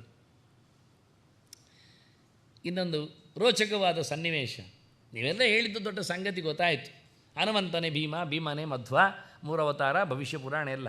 ಆದರೆ ಇಲ್ಲಿ ನೋಡಿ ಒಂದು ಬಾಲದ ಗಲಾಟೆ ನಿಮಗೆ ಗೊತ್ತುಂಟ ಎಂದು ಗೊತ್ತುಂಟು ನೋಡಿ. ಭೀಮಸೇನ ದೊಡ್ಡವ ಹೇಳ್ತೀರಲ್ಲ, ಒಬ್ಬನೇ ಹೇಳ್ತೀರಲ್ಲ, ಹನುಮಂತನ ಬಾಲವನ್ನು ಎತ್ತಲಿಕ್ಕಾಗದೆ ಸೋತದ್ರಿಂದ ಹನುಮ ಬೇರೆ ಭೀಮ ಬೇರೆ ಎಂದು ಗಲಾಟೆ ಮಾಡಿದರೆ ಅವರಿಬ್ಬರ ಮಾತುಕತೆಯನ್ನು ಕೇಳುವ. ಇದು ಮಹಾಭಾರತದ್ದೇ. ಮತ್ತೆ ದೊಡ್ಡ ಸೌಂಡ್ ಮಾಡಿದ ಬಾಲ ಅಲ್ಲಾಡಿಸಿ. ಭೀಮಸೇನ ಕೇಳಿದ, ಅವಳು ಹೇಳಿದ್ಲು ದ್ರೌಪದಿ 5 ಬಣ್ಣದ ಕಮಲ ತರಲಿಕ್ಕೆ ಹೋಗಿಂದ ತರಲಿಕ್ಕೆ ಬಂದಿದ್ದಾನೆ. ಬರುವಾಗ ದೊಡ್ಡ ಸೌಂಡ್ ಆಯಿತು.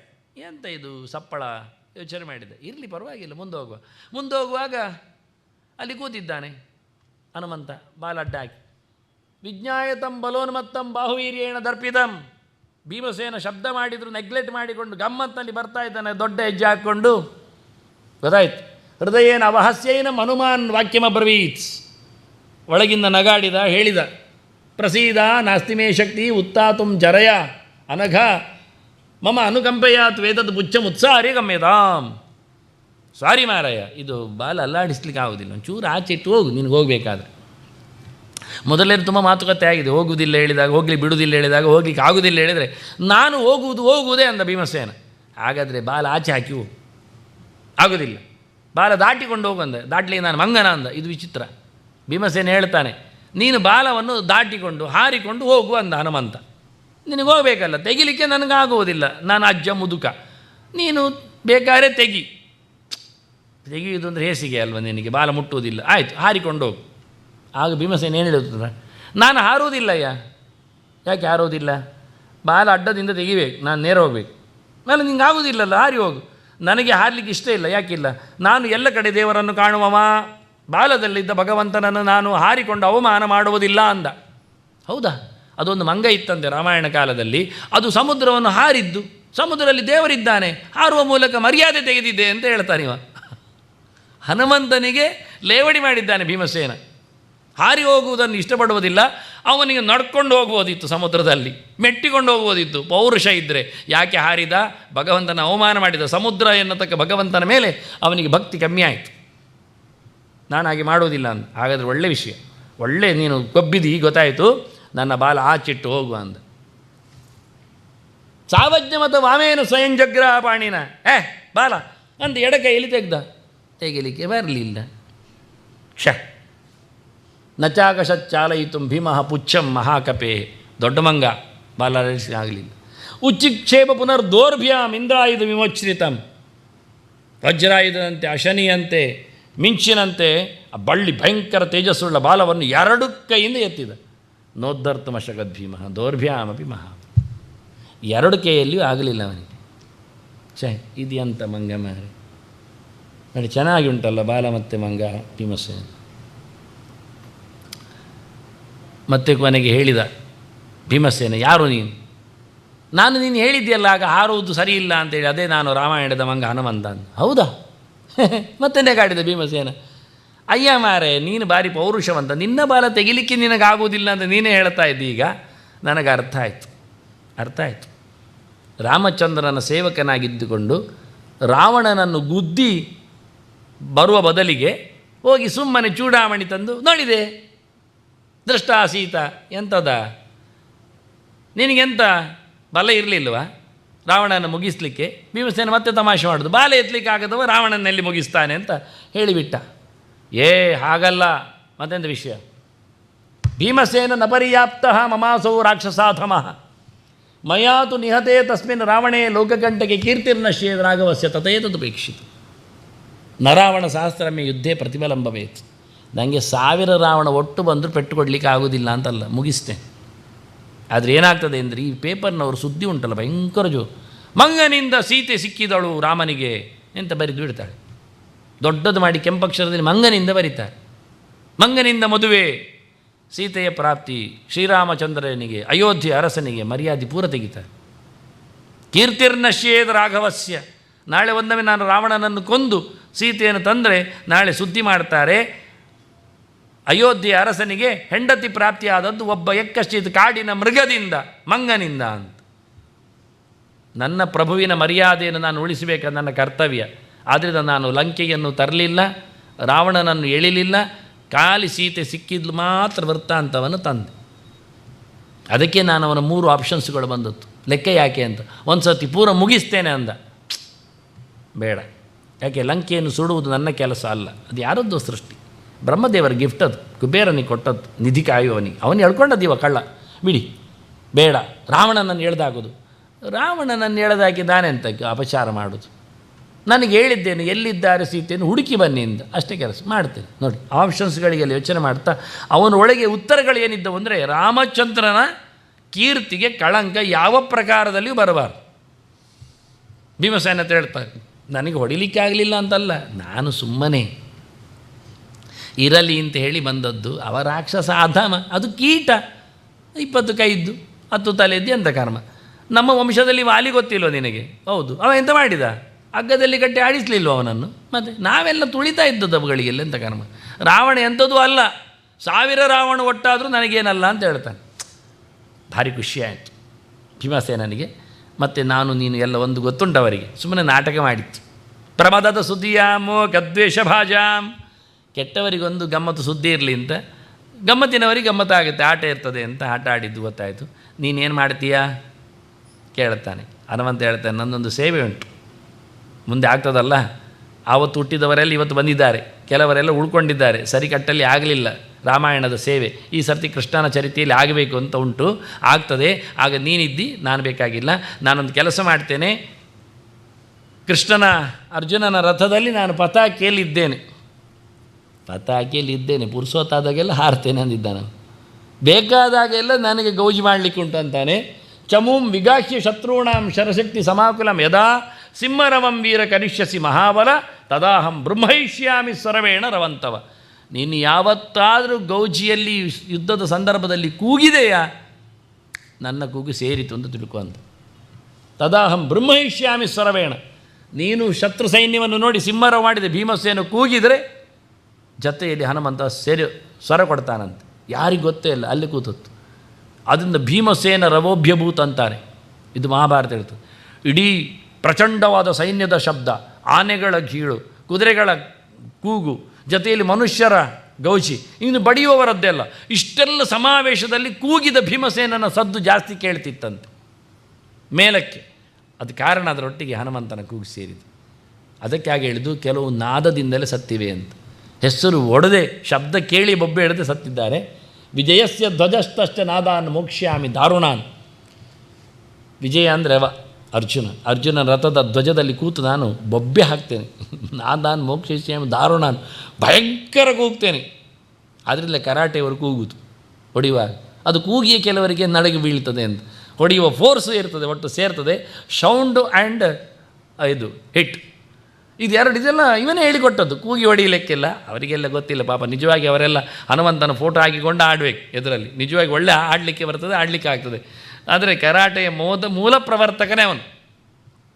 80 ಕೋಟಿಯೂ ತಪಾನ್ ಪುರಸ್ಸರಾಷ್ಟ್ರಕಾಯುತಾನ್ ಅನೇಕ ಹೇತಿ ಸಂಕುಲಂ ಕಪೀಂದ್ರಂ ಆವರಣೋದ್ಬಲಂ. ಕೋಟಿಗಟ್ಟಲೆ ಜನ ಒಟ್ಟಾಗಿದ್ದಾರೆ ರಕ್ಕಸರು. ತಲಪ್ರಹಾರ ಚೂರ್ಣಿತಾನ್, ಕೈಯಲ್ಲಿ ಹೊಡೆದಾಗಿ ಸಾಯಿಸಿದ್ದಾನವ. ಅದು ದೊಡ್ಡ ಆಟವನು. ಹಾಗಾಗಿ ನಾನಲ್ಲಿ ಕೂಗ್ತೇನೆ, ಅದೇ ಕೆಲಸ ಅಂತ. ಮಹಾಭಾರತ ಕಾಲದಲ್ಲಿ ರಾಮಾಯಣ ಕಾಲದ ಹನುಮಂತನೇ ಎಂಟ್ರಿ. ಎಷ್ಟು ಸಮಯದಿಂದ ಅವನೇನು ಮಾಡ್ತಾ ಇದ್ದ, ಕಿಂಪುರುಷಲ್ಲಿ ಕೂತು ಏನು ಮಾಡೋದು ಕೇಳಿದ್ದು, ಇದೇ ಕೆಲಸ ಮಾಡೋದು. ಇದು ಸ್ಕಂದ ಪುರಾಣದಲ್ಲಿದ್ದ ಮಾತು. ವಾಲ್ಮೀಕಿ ಅದನ್ನು ಒತ್ಕೊಂಡಿದ್ದಾನೆ, ಸ್ವಲ್ಪ ಶಬ್ದಗಳು ಬೇರೆ ಮಾಡಿದ್ದಾನೆ. ಹಾಗೆ 2 ಕಡೆಯಲ್ಲಿ ವ್ಯಾಸರು ಕೊಟ್ಟ ಮಾತುಗಳು ಹಾಗೆ.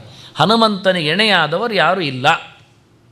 ಯೋಚನೆ ಮಾಡಿ, 50,000 ಮೈಲು ದೂರದಿಂದ, ಅಷ್ಟೇ ಇಟ್ಟುಕೊಳ್ಳಿ, ಗುಣಿಸಬೇಡ ಯೋಜನಕ್ಕೆ, ಅಷ್ಟು 1000 ಮೈಲು ದೂರದಿಂದ ಬೆಟ್ಟವನ್ನು ಹೊತ್ತು ತರಬೇಕಾದ್ರೆ ಮದ್ದಿನ ಗಿಡ ಇರುವುದು ಅಲ್ಲಿ, ಅದು ಅವಿತು ಕೂತಿದೆ, ಹೊತ್ತು ತಂದ ಬೆಟ್ಟವನ್ನು. ತರುವಾಗ ಓಡಿದ್ದಾನೆ, ಇಡುವಾಗ ಓಡಲಿಲ್ಲ. ಆಯ್ತಾ ಕೆಲಸ? ಆಯಿತು, ಬಿಸಾಡಿತ್ತು. ವ್ಯಗ್ರ ಬುದ್ಧಿಯ ಅಥವಾ ಯಾತಃ ಆಗ ಗಮ್ಮತ್ತಿನಲ್ಲಿ ತಂದಿದ್ದ, ಈಗ ಅದನ್ನು ಬಿಸಾಡಿದ್ದ, ಹೋಗಿ ಅಲ್ಲಿ ಕಚಕ್ಕ ಕೂತಿದಂತೆ. ನಷ್ಟಚ್ಛೇದಾಂಕ ಹಿಂದೆ ಹೇಗಿತ್ತು ಹಾಗೆ ಗಚ್ಚಕ್ಕ ಕೂತಿದೆ. ಅಂಥ ದೊಡ್ಡ ಮಟ್ಟಿನ ಗುಡ್ಡೆ ಎತ್ತು ತಂದು ಬಿಸಾಡಿದವ ಪರಾಕ್ರಮೋತ್ಸಾಹ ಅತಿಪ್ರತಾಪೈ ಸೌಶೀಲ್ಯ ಮಾಧುರ್ಯ ನಯಾದಿಕೈಶ್ಚ ಗಾಂಭೀರ್ಯ ಚಾತುರ್ಯ ಸುವೀರ್ಯ ಧೈರ್ಯೈ ಅನುಮತಃ ಕೋಪ್ಯಧಿಕೋಸ್ತಿ ಬೋಲುಕೆ. ರಾಮನೇ ಕೇಳುತ್ತಾನೆ, ಯಾರಿದ್ದಾನೆ ಹನುಮನಿ ಎಣೆಯಾದವರು? ಹೇಗಿದೆ?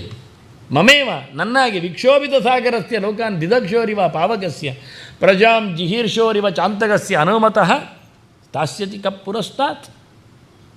ಸರ್ವೋತ್ತಮನಾದ, ಜೀವೋತ್ತಮನಾದ, ಎಲ್ಲ ಮನುಷ್ಯರಲ್ಲಿ ಎತ್ತರದಲ್ಲಿರತಕ್ಕ, ದೇವತೆಗಳಲ್ಲಿ ಮಿಗಿಲಾದ, ಎಲ್ಲ ಶಕ್ತಿಗಳಿಂದ ಎತ್ತರ ಕೊಡ್ತಾ ಹನುಮಂತನೇ ಎಣೆ ಇದ್ದಾರಾ ಕೇಳ್ತಾನೆ.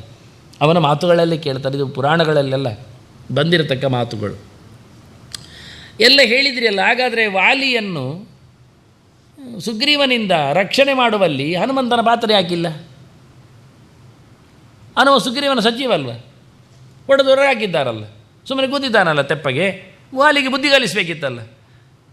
ವಾಲಿ ರಾವಣನನ್ನು ಹಿಡಿಸಿ ಹಾಕಿದ್ದಾನೆ ಬಾಲದಲ್ಲಿ, ಜೋರಿದ್ದಾನೆ ರಾವಣನಿಗಿಂತ. ನೀನು 1000 ಗಂಟೆ ರಾವಣ ಬಂದರೆ ಏನಾಗುವುದಿಲ್ಲ ಹೇಳ್ತಿ. ಹಾಗಾದರೆ ನಿಮ್ಮ ಹನುಮನ ವಾಲಿಯ ಕಥೆಯಲ್ಲಿ ಸುಗ್ರೀವನಿಗೆ ಅನ್ಯಾಯ ಆಗುವಾಗ ಎಲ್ಲಿದ್ದಾನೆ? ಅದಕ್ಕೊಂದು ಮಾತು ಸ್ಕಂದ ಪುರಾಣದಲ್ಲಿ ಹೇಳ್ತಾರೆ. ನಿಜವಾಗಿ ಹನುಮಂತನಿಗೆ ಎಣೆಯಾದವರು ಯಾರಿಲ್ಲ. ಆದರೆ ಒಂದು ವಿಷಯ ನಡೆದಿದೆ. ಋಷಿಗಳ ವನದಲ್ಲಿದ್ದಾಗ ಮಂಗನಾಗಿ ಇದ್ದ. ಋಷಿಗಳಿಗೆಲ್ಲ ಬೇಜಾರಾಯಿತು ಕೆಲವೊಮ್ಮೆ ಅವನ ಚೇಷ್ಟೆಗಳನ್ನು ನೋಡಿ. ನಿನಗೆ ಎಂತ ನೀನು ಅಂತ ನಿನಗೆ ಗೊತ್ತಾಗಬಾರ್ದು ಅಂತ ಅವನಿಗೆ ಹೇಳಿಬಿಟ್ರು. ಸುಮ್ಮನೆ ಕೂತು, ಒಳ್ಳೆಯದಾಯ್ತಲ್ಲ. ಹಾಗಾಗಿ ನಿನ್ನ ಬಲಕ್ಕೆ, ನಿನ್ನ ಧೈರ್ಯಕ್ಕೆ, ನಿನ್ನ ಉತ್ಸಾಹಕ್ಕೆಲ್ಲ ಯಾವತ್ತೂ ಎಚ್ಚರ ಆಗದೆ ಹೋಗಲಿ ಅಂತ ಹೇಳಿಬಿಟ್ರು. ಶಾಪ ಆಗಿದ್ದು. ಸಾಮಾನ್ಯವಾಗಿ ದೇವರು ಹಾಗೆ ಲೋಕದಲ್ಲಿ ಬಂದಾಗ ದೊಡ್ಡವರ ಶಾಪವನ್ನು ಇಷ್ಟಪಡ್ತಾನೆ. ನೋಡಿ, ಯಾದವರ ಕುಲ ನಾಶ ಆಗಲಿ, ಗಾಂಧಾರಿ ಹೇಳಿ ಒಂದು ಹೆಣ್ಮಗಳು ಆಯಿತು ಅಂತ. ಅದೇ ಋಷಿಗಳು ಸಾಂಬ ಹೆತ್ತ ಕಬ್ಬಿಣದ ಕೋಲು ಅದರಿಂದ ಸಾಯಲಿ ಅಂದ, ಆಯಿತು ದೊಡ್ಡ ಸಾಯಲಿ ಬಿಟ್ಟ ಇವ. ಆಗ ಯಾರಾದರೂ ದೊಡ್ಡವರು ಹೇಳಿದರೆ ಅದನ್ನು ಒಪ್ಪಿಕೊಳ್ಳುವುದು ದೇವರ ಜಾಯಮಾನ ಕ್ರಮ. ದೇವರ ಹಾಗೆ, ಇವನು ಹಾಗೆ, ಪ್ರಾಣನೂ ಹಾಗೆ. ಇರಲಿ ಪಾಪ, ಋಷಿಗಳು ಹೇಳಿದ್ದಕ್ಕೆ ಮತ್ತೆ ಬೇಡ ಹೇಳೋದು ಯಾಕೆ? ಒಂದೊಮ್ಮೆ ನಾನು ಬೇಡ ಹೇಳಿದರೆ ಋಷಿಗಳು ಮಾಡಿದ ತಪಸ್ಸೆಲ್ಲ ಗಟ್ಟಿ ಆಗ್ತದೆ. ಅವರದೊಂದು ಶಾಪ ಕೊಟ್ಟು ತಪಸ್ಸು ಹೋಗಲಿ, ಇರಲಿ, ಅವ್ರಿಗೆ ಮಾಡೋದು ಅದನ್ನೇ, ಒಳ್ಳೆಯದಾಯಿತು ಹೇಳಿ ಸುಮ್ಮನೆ ಕೂತು. ಆದ್ದರಿಂದ ನ ಬಲೇ ವಿದ್ಯತೆ ತುಲ್ಯ ನ ಗತವು ನ ಮತವು ಅಪಿ. ಬುದ್ಧಿಯಲ್ಲಿ ಆಗಲಿ, ಬಲದಲ್ಲಿ ಆಗಲಿ, ಗತಿಯಲ್ಲಿ ಆಗಲಿ ಸಮನಾದವನು ಯಾರೂ ಇಲ್ಲ. ಹೌದು, ಆದರೆ ಅಮೋಘ ವಾಕ್ಯ ಈ ಶಾಪತ್ತು ದತ್ತೋಸ್ಯ ಮುನಿಭಿ ಪುರ. ಇಂದು ಋಷಿಗಳೆಲ್ಲ ಸೇರಿ ಅವನಿಗೆ ನೀನೆಲ್ಲ ಚೇಷ್ಟೆಯಲ್ಲಿ ಜಾಸ್ತಿ ಮಾಡ್ತಾ ಇದ್ದಿ, ನಿಂದು ಬುದ್ಧಿಮಂತಿಗೆಲ್ಲ ಜಾಸ್ತಿ ಆಯಿತು, ಅದು ಕಂಪ್ರೆಸ್ ಆಗಲಿ, ಗೊತ್ತಾಗದೆ ಹೋಗಲಿ ಅಂತ ಹೇಳಿಬಿಟ್ರು ಅದೃಶ್ಯವಾಗಿ. ಆಯಿತು, ಅವ್ರು ಹೇಳಿದ್ರು. ಅದು ಸುಮ್ಮನೆ ಬೆಪ್ಪನಾಗಿ ಕೂತು. ಇದು ಒಳ್ಳೆಯದು. ಕೆಲವೊಮ್ಮೆ ಇಲ್ಲಾದರೆ ಎಲ್ಲರೂ ಕರೀತಾರೆ, ಅದು ತಿನ್ನಿ ಇದು ತಿನ್ನಿ ಹಾಕ್ತಾರೆ, ಕೊನೆಗೆ ತಿನ್ನೋದು ಉಪಾಯ ಇಲ್ಲ ಆಗ್ತದೆ, ಸೋತು ಹೋಗ್ತಾನೆ. ಇದು ಅವನು ಬೆಪ್ಪ ಇದ್ದಾನೆ, ಸುಮ್ಮನೆ ಅವನು ಕರೆಯೋದು ಬೇಡ ಮಾರೆ. ಅವರು ಸಮ ಇಲ್ಲ ಹೇಳಿದರೆ ಖುಷಿ ಆಗ್ತದೆ. ಯಾರು ಕರೆಯೋದಿಲ್ಲ, ದೂರದಲ್ಲಿ ಉಳಿಲಿಕ್ಕೆ ಯಥೋ ನಿವರ್ತೇತ ವಿಮುತ್ಯೇತ ಅದು. ಇಲ್ಲಾದರೆ ಎಲ್ಲರೂ ಕರೆಯೋದು, ಹನುಮಂತ ಇದೊಂಚೂರು ಬಾವಿಯಲ್ಲಿ ಕಲ್ಲು ಮಂದಿ ಒಂದು ಎತ್ತಲಿಕ್ಕೆ ಬಾ, ಅಲ್ಲಿ ಒಂದು ಇದು ಕೊಡು, ಎಲ್ಲ ಕೆಲಸ ಇರ್ತದೆ, ಎಲ್ಲ ಒಳ್ಳೆ ಇದ್ದಿಂದ, ಟ್ರಿಮ್ ಇದ್ದು ಗಟ್ಟಿ ಇದ್ದಿಂದ. ಇದು ಎಲ್ಲ ಇಲ್ಲ ಆದರೆ ಬಾರಿ ಬೆಳ್ಚಪ್ಪನಾಗಿ ಕೂತ್ರೆ ಸುಮ್ಮನೆ ಅಲ್ಲಿಯೂ ಕೆಲವರು ಕೈ ಹಾಕ್ತಾರೆ ಬಂದು ಜಡಭರತನಾಗೆ. ಆದರೂ ಒಳ್ಳೆಯದು, ಪಕ್ಕ ಯಾರು ಹತ್ತಿರ ಬರೋದಿಲ್ಲ, ಅದು ಪ್ರಾಣಿ ಸಮ ಇಲ್ಲ ಅಂತೇಳಿ. ಹಾಗಾಗಿ ಸುಮ್ಮನೆ ಕೂತಿದ್ದಾನೆ. ಆಯಿತು ಅಂತೇಳಿ ನೀವು ಹೇಳಿದ್ದು ಕೇಳುತ್ತೇನೆ. ನ ಜ್ಞಾತಮೀ ಬಲಮ್ಯೇನ ಬಲಿನಾ ವಾಲಿ ಮರ್ದನೆ. ಹಾಗಾಗಿ ವಾಲಿಯ ಸಂಹಾರದ ವಿಷಯದಲ್ಲಿ ಹೊಡೆಯುವಲ್ಲಿ ಅವನು ಸುಮ್ಮನೆ ಕೂತ. ಋಷಿಗಳಿಗೂ ಶಾಪ ಕೊಟ್ಟಿದ್ದಾರೆ, ಇಲ್ಲಿ ಬಾಯಿ ಮುಚ್ಚಿ ಕೂತ್ಕೊಳ್ಳು, ಇಲ್ಲಿ ರಾಮ ಬರಲಿ ಅವನೇ ಹೊಡೀಲಿ ಅಂತ. ಹೀಗೆ ಕೆಲವೆಲ್ಲ ಪ್ರಸಂಗಗಳ ಬಗ್ಗೆ ನೀವು ಪ್ರಶ್ನೆ ಕೇಳಿದ್ದು, ಅದಕ್ಕೆಲ್ಲ ಉತ್ತರ ಕೊಡುವ ಹಾಗೆ ಕೆಲವು ಮಾತುಗಳೆಲ್ಲ ಬಂದಿರ್ತವೆ. ಅದಕ್ಕೆ ಒಪ್ಪಿಗೆಯನ್ನು ಕೊಡಬೇಕಾಗತ್ತೆ. ಮತ್ತು ರಾಮನ ಬಗ್ಗೆ ರಾಮನಲ್ಲಿ ಹೇಳುವಾಗ ವಶಿಷ್ಠರು ಹೇಳ್ತಾರೆ. ಸುಮಾರು ವಶಿಷ್ಠರು ಮತ್ತು ರಾಮನ ಮಾತುಕತೆ ಇರ್ತದೆ. ಅದನ್ನೆಲ್ಲ ತರಲಿಲ್ಲ ನಾನು, ಇನ್ನೊಮ್ಮೆ ತರ್ತೇನೆ ಅಂತ. ಬುರ್ಸೋದು ಕಮ್ಮಿ ಇರ್ತದೆ. ಆದರೆ ಕೊನೆಗೆ ವಶಿಷ್ಠರು ಏನು ಹೇಳ್ತಾರೆ ಕೇಳಿದರೆ, ಸರ್ವಾಸು ವಿದ್ಯಾಸು ತಪೋ ವಿಧಾನೇ ಸ್ಪರ್ಧತೆ ಎಮ್ಮಿ ಗುರುಂ ಸುರಾಣ. ದೇವತೆಗಳು ಗುರುವನ್ನೇ ಇವನು ಮೀರಿದ್ದಾನೆ. ನಿಜವಾಗಿ ಬೃಹಸ್ಪತಿಯ ಬಗ್ಗೆ ಹೇಳುವುದು ಅವನಿಗೆ ಅದರಾಚೆ ಗೊತ್ತಿಲ್ಲ. ನಿಜವಾಗಿ ದೇವತೆಗಳು ಗುರು ಅಂದರೆ ಪ್ರಾಣನೇ ಇರ್ತಾನೆ, ಪ್ರಾಣನ ಪರವಾಗಿದ್ದಾನೆ ಅಂತ ಹೇಳುವ ಮುಖ ಅವನದ್ದು. ಎಲ್ಲ ವಿದ್ಯೆಗಳು ಗೊತ್ತುಂಟು ಅವನಿಗೆ. ರಾಮನೇ ಹೇಳುವ ಮಾತುಂಟು, ಅದು ನಾನು ಬರುವ ಶನಿವಾರ ಅದನ್ನು ಇಟ್ಕೊಳ್ತೇನೆ. ರಾಮ ಮತ್ತು ಹನುಮ ಅಂತ ಇಬ್ಬರು, ರಾಮ ಜಯಂತಿಗೆ ಮತ್ತು ಹನುಮ ಜಯಂತಿಗೆ ಒಟ್ಟಾಗಿ ಇನ್ನೊಂದು ಎಪಿಸೋಡ್ ಬರುವ ಶನಿವಾರದಲ್ಲಿ ರಾಮ ಹನುಮ ಅಂತ ಇಡ್ತೇನೆ. ಹಾಗಾಗಿ ಇಲ್ಲಿ ಅವರ ಮಾತುಗಳೆಲ್ಲ ಮತ್ತೆ ಇಡ್ತೇನೆ. ಈಗ ವಶಿಷ್ಠರು ಒಂದು ಮಾತು ಹೇಳಿದ್ದಾರೆ, ಇವನಿಗೆಲ್ಲ ಗೊತ್ತುಂಟು ಅಂತ. ಸೋಯಂ ನವವ್ಯಾಕರಣಾರ್ಥವೇಥ. ನವವ್ಯಾಕರಣ ಮಹಾವ್ಯಾಕರಣದ್ದು ಇವತ್ತಿಲ್ಲಿದ್ದೆಲ್ಲ ಅಲ್ಲ. ಪಾಣಿನಿಯದ್ದೆಲ್ಲ. ಪಾಣಿನಿದ್ದು ಬಿಟ್ಟು ದುರ್ಯೋಧನನಿಗೆ ಧೃತರಾಷ್ಟ್ರ ಹೇಳ್ತಾನೆ, ಏನು ಮಾರಾಯ ನೀನು ಎಷ್ಟೆಲ್ಲ ಓದಲಿಲ್ವಾ? ಓದಿದ್ದಿ, ಮತ್ತೆಂಥ ಕರ್ಮ, ರಾಜಸೂಯಕ್ಕೆ ಅಳುವುದಾ? ನೀನೇ ಯಜ್ಞಯಾಗ ಮಾಡಿ ದುಡ್ಡು ಒಟ್ಟು ಮಾಡು. ದಶ ವ್ಯಾಕರಣ ಸಮಂ ಅವನು ಹೇಳುದು, 10 ವ್ಯಾಕರಣ ಪಾಠ ಆಗಿದೆ ನಿನಗೆ. ವ್ಯಾಡಿ, ಚಾಂದ್ರಿ, ಆಪಿಶಿಲಿ, ಪಾಣಿನಿ ಇವರೆಲ್ಲ ಸುಮಾರು ಓದಿಕೊಂಡಿದ್ದಾನೆ. ಒಂದೇ ಅಲ್ಲ, ಒಂದು ವ್ಯಾಕರಣದಲ್ಲಿ ಏನಾಗ್ತದೆ? 10 ವ್ಯಾಕರಣಗಳ ಕತೆ ನಿನಗೆ ಗೊತ್ತಿದೆ, ಚೆನ್ನಾಗಿ ಅಭ್ಯಾಸ ಮಾಡಿದ್ದಿ. ಹಾಗಿರುವಾಗ ಒಳ್ಳೆ ರೀತಿಯಿಂದ ಸಂಪಾದನೆ ಮಾಡಲಿಕ್ಕೆ ಆಗ್ತದೆ ಹೇಳಿಕೊಡ್ತಾನೆ. ಅದೆಲ್ಲ ಬೇಡ ಮಾರಿ, ವ್ಯಾಕರಣ ತರಕ್ಕೆ ಯಾರಿಗೆ ಬೇಕು? ದುಡ್ಡು ಮಾಡಬೇಕು, ಹೇಗಾದರೂ ಮಾಡಿ ಅಂತ ಹೊರಟವ. ಬಿಡಿ, ಶಾಸ್ತ್ರಕ್ಕೆ ಕೈ ಹಾಕಲಿಲ್ಲ. ಕುವರ್ತವನ್ನು ಆಶಿಸಿಕೊಂಡು ಅದಿರಲಿ. ಇವನು ಹೇಳ್ತಾನೆ, ಸೋಯಂ ನವವ್ಯಾಕರಣ ಅರ್ಥವೇ ಇತ್ತ. ನವ ಅಂದರೆ 9 ಒಂದು ಅರ್ಥ ಅಲ್ಲ, ಹೊಸತು, ನ್ಯೂ, ಹೊಸ ಇನ್ವೆನ್ಷನ್. ವ್ಯಾಕರಣಕ್ಕೆ ವ್ಯವಸ್ಥೆ, ಶಬ್ದದ ಜಾಲರಿಗಳನ್ನು ಉಂಟು ಮಾಡಿದವ. ನಿಜವಾಗಿಯೂ ಅದ್ಭುತವಾದ ಚಿಂತನೆ, ಒಳ್ಳೆಯದಾಗಿರತಕ್ಕಂಥ ಶಬ್ದಗಳ ಚಿಂತನೆಯನ್ನು ತಂದುಕೊಟ್ಟವ. ಹಾಗಾಗಿ ಬ್ರಹ್ಮ ಭವಿಷ್ಯತಿ ಅಪಿತೆ ಪ್ರಸಾದಾತ್. ಇವನು ಖಂಡಿತವಾಗಿ ಮುಂದಿನ ಕಲ್ಪದಲ್ಲಿ ಬ್ರಹ್ಮನ ಆಗ್ತಾನೆ ನಿನ್ನ ಅನುಗ್ರಹದಿಂದ. ಅಂದರೆ ರಾಮ ಯಾರು? ಬ್ರಹ್ಮನಾಗುವುದು ಅಂದರೆ ಹೊಕ್ಕುಳಲ್ಲಿ ಹುಟ್ಟಿ ಬರಬೇಕು. ಹಾಗಾದರೆ ನಿನ್ನ ಅನುಗ್ರಹ ಅಂದರೆ ನೀನು ನಾರಾಯಣ, ನಿನ್ನ ಹೊಕ್ಕುಳಲ್ಲಿ ಬ್ರಹ್ಮನಾಗಿ ಈ ಹನುಮ ಬರ್ತಾನೆ ಅನ್ನುವ ಮಾತು ವಾಲ್ಮೀಕಿ ರಾಮಾಯಣ.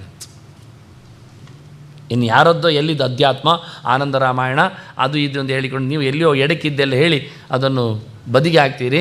ನಮಗೆ ವಾಲ್ಮೀಕಿ ಹೇಳಿದರೆ ಓಕೆ ಅಂತ. ಕೆಲವರು ವಾಲ್ಮೀಕಿಯನ್ನು ನಂಬುವುದು, ಕೆಲವರು ವಾಲ್ಮೀಕಿಯನ್ನು ಬಿಡುವುದು.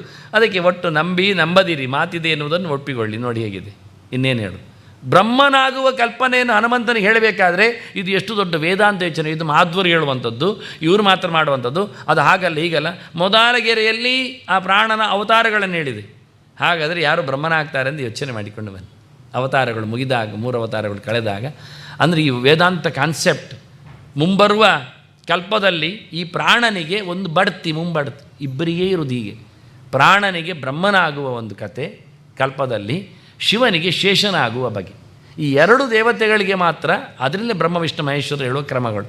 ಇವರಿಬ್ಬರಿಗೆ ಮಾತ್ರವೇ 2 ರೋಲ್ 2 ಕಲ್ಪದಲ್ಲಿ. ಇವತ್ತಿನ ಯಾರು ಬ್ರಹ್ಮ ಇದ್ದಾನೆ,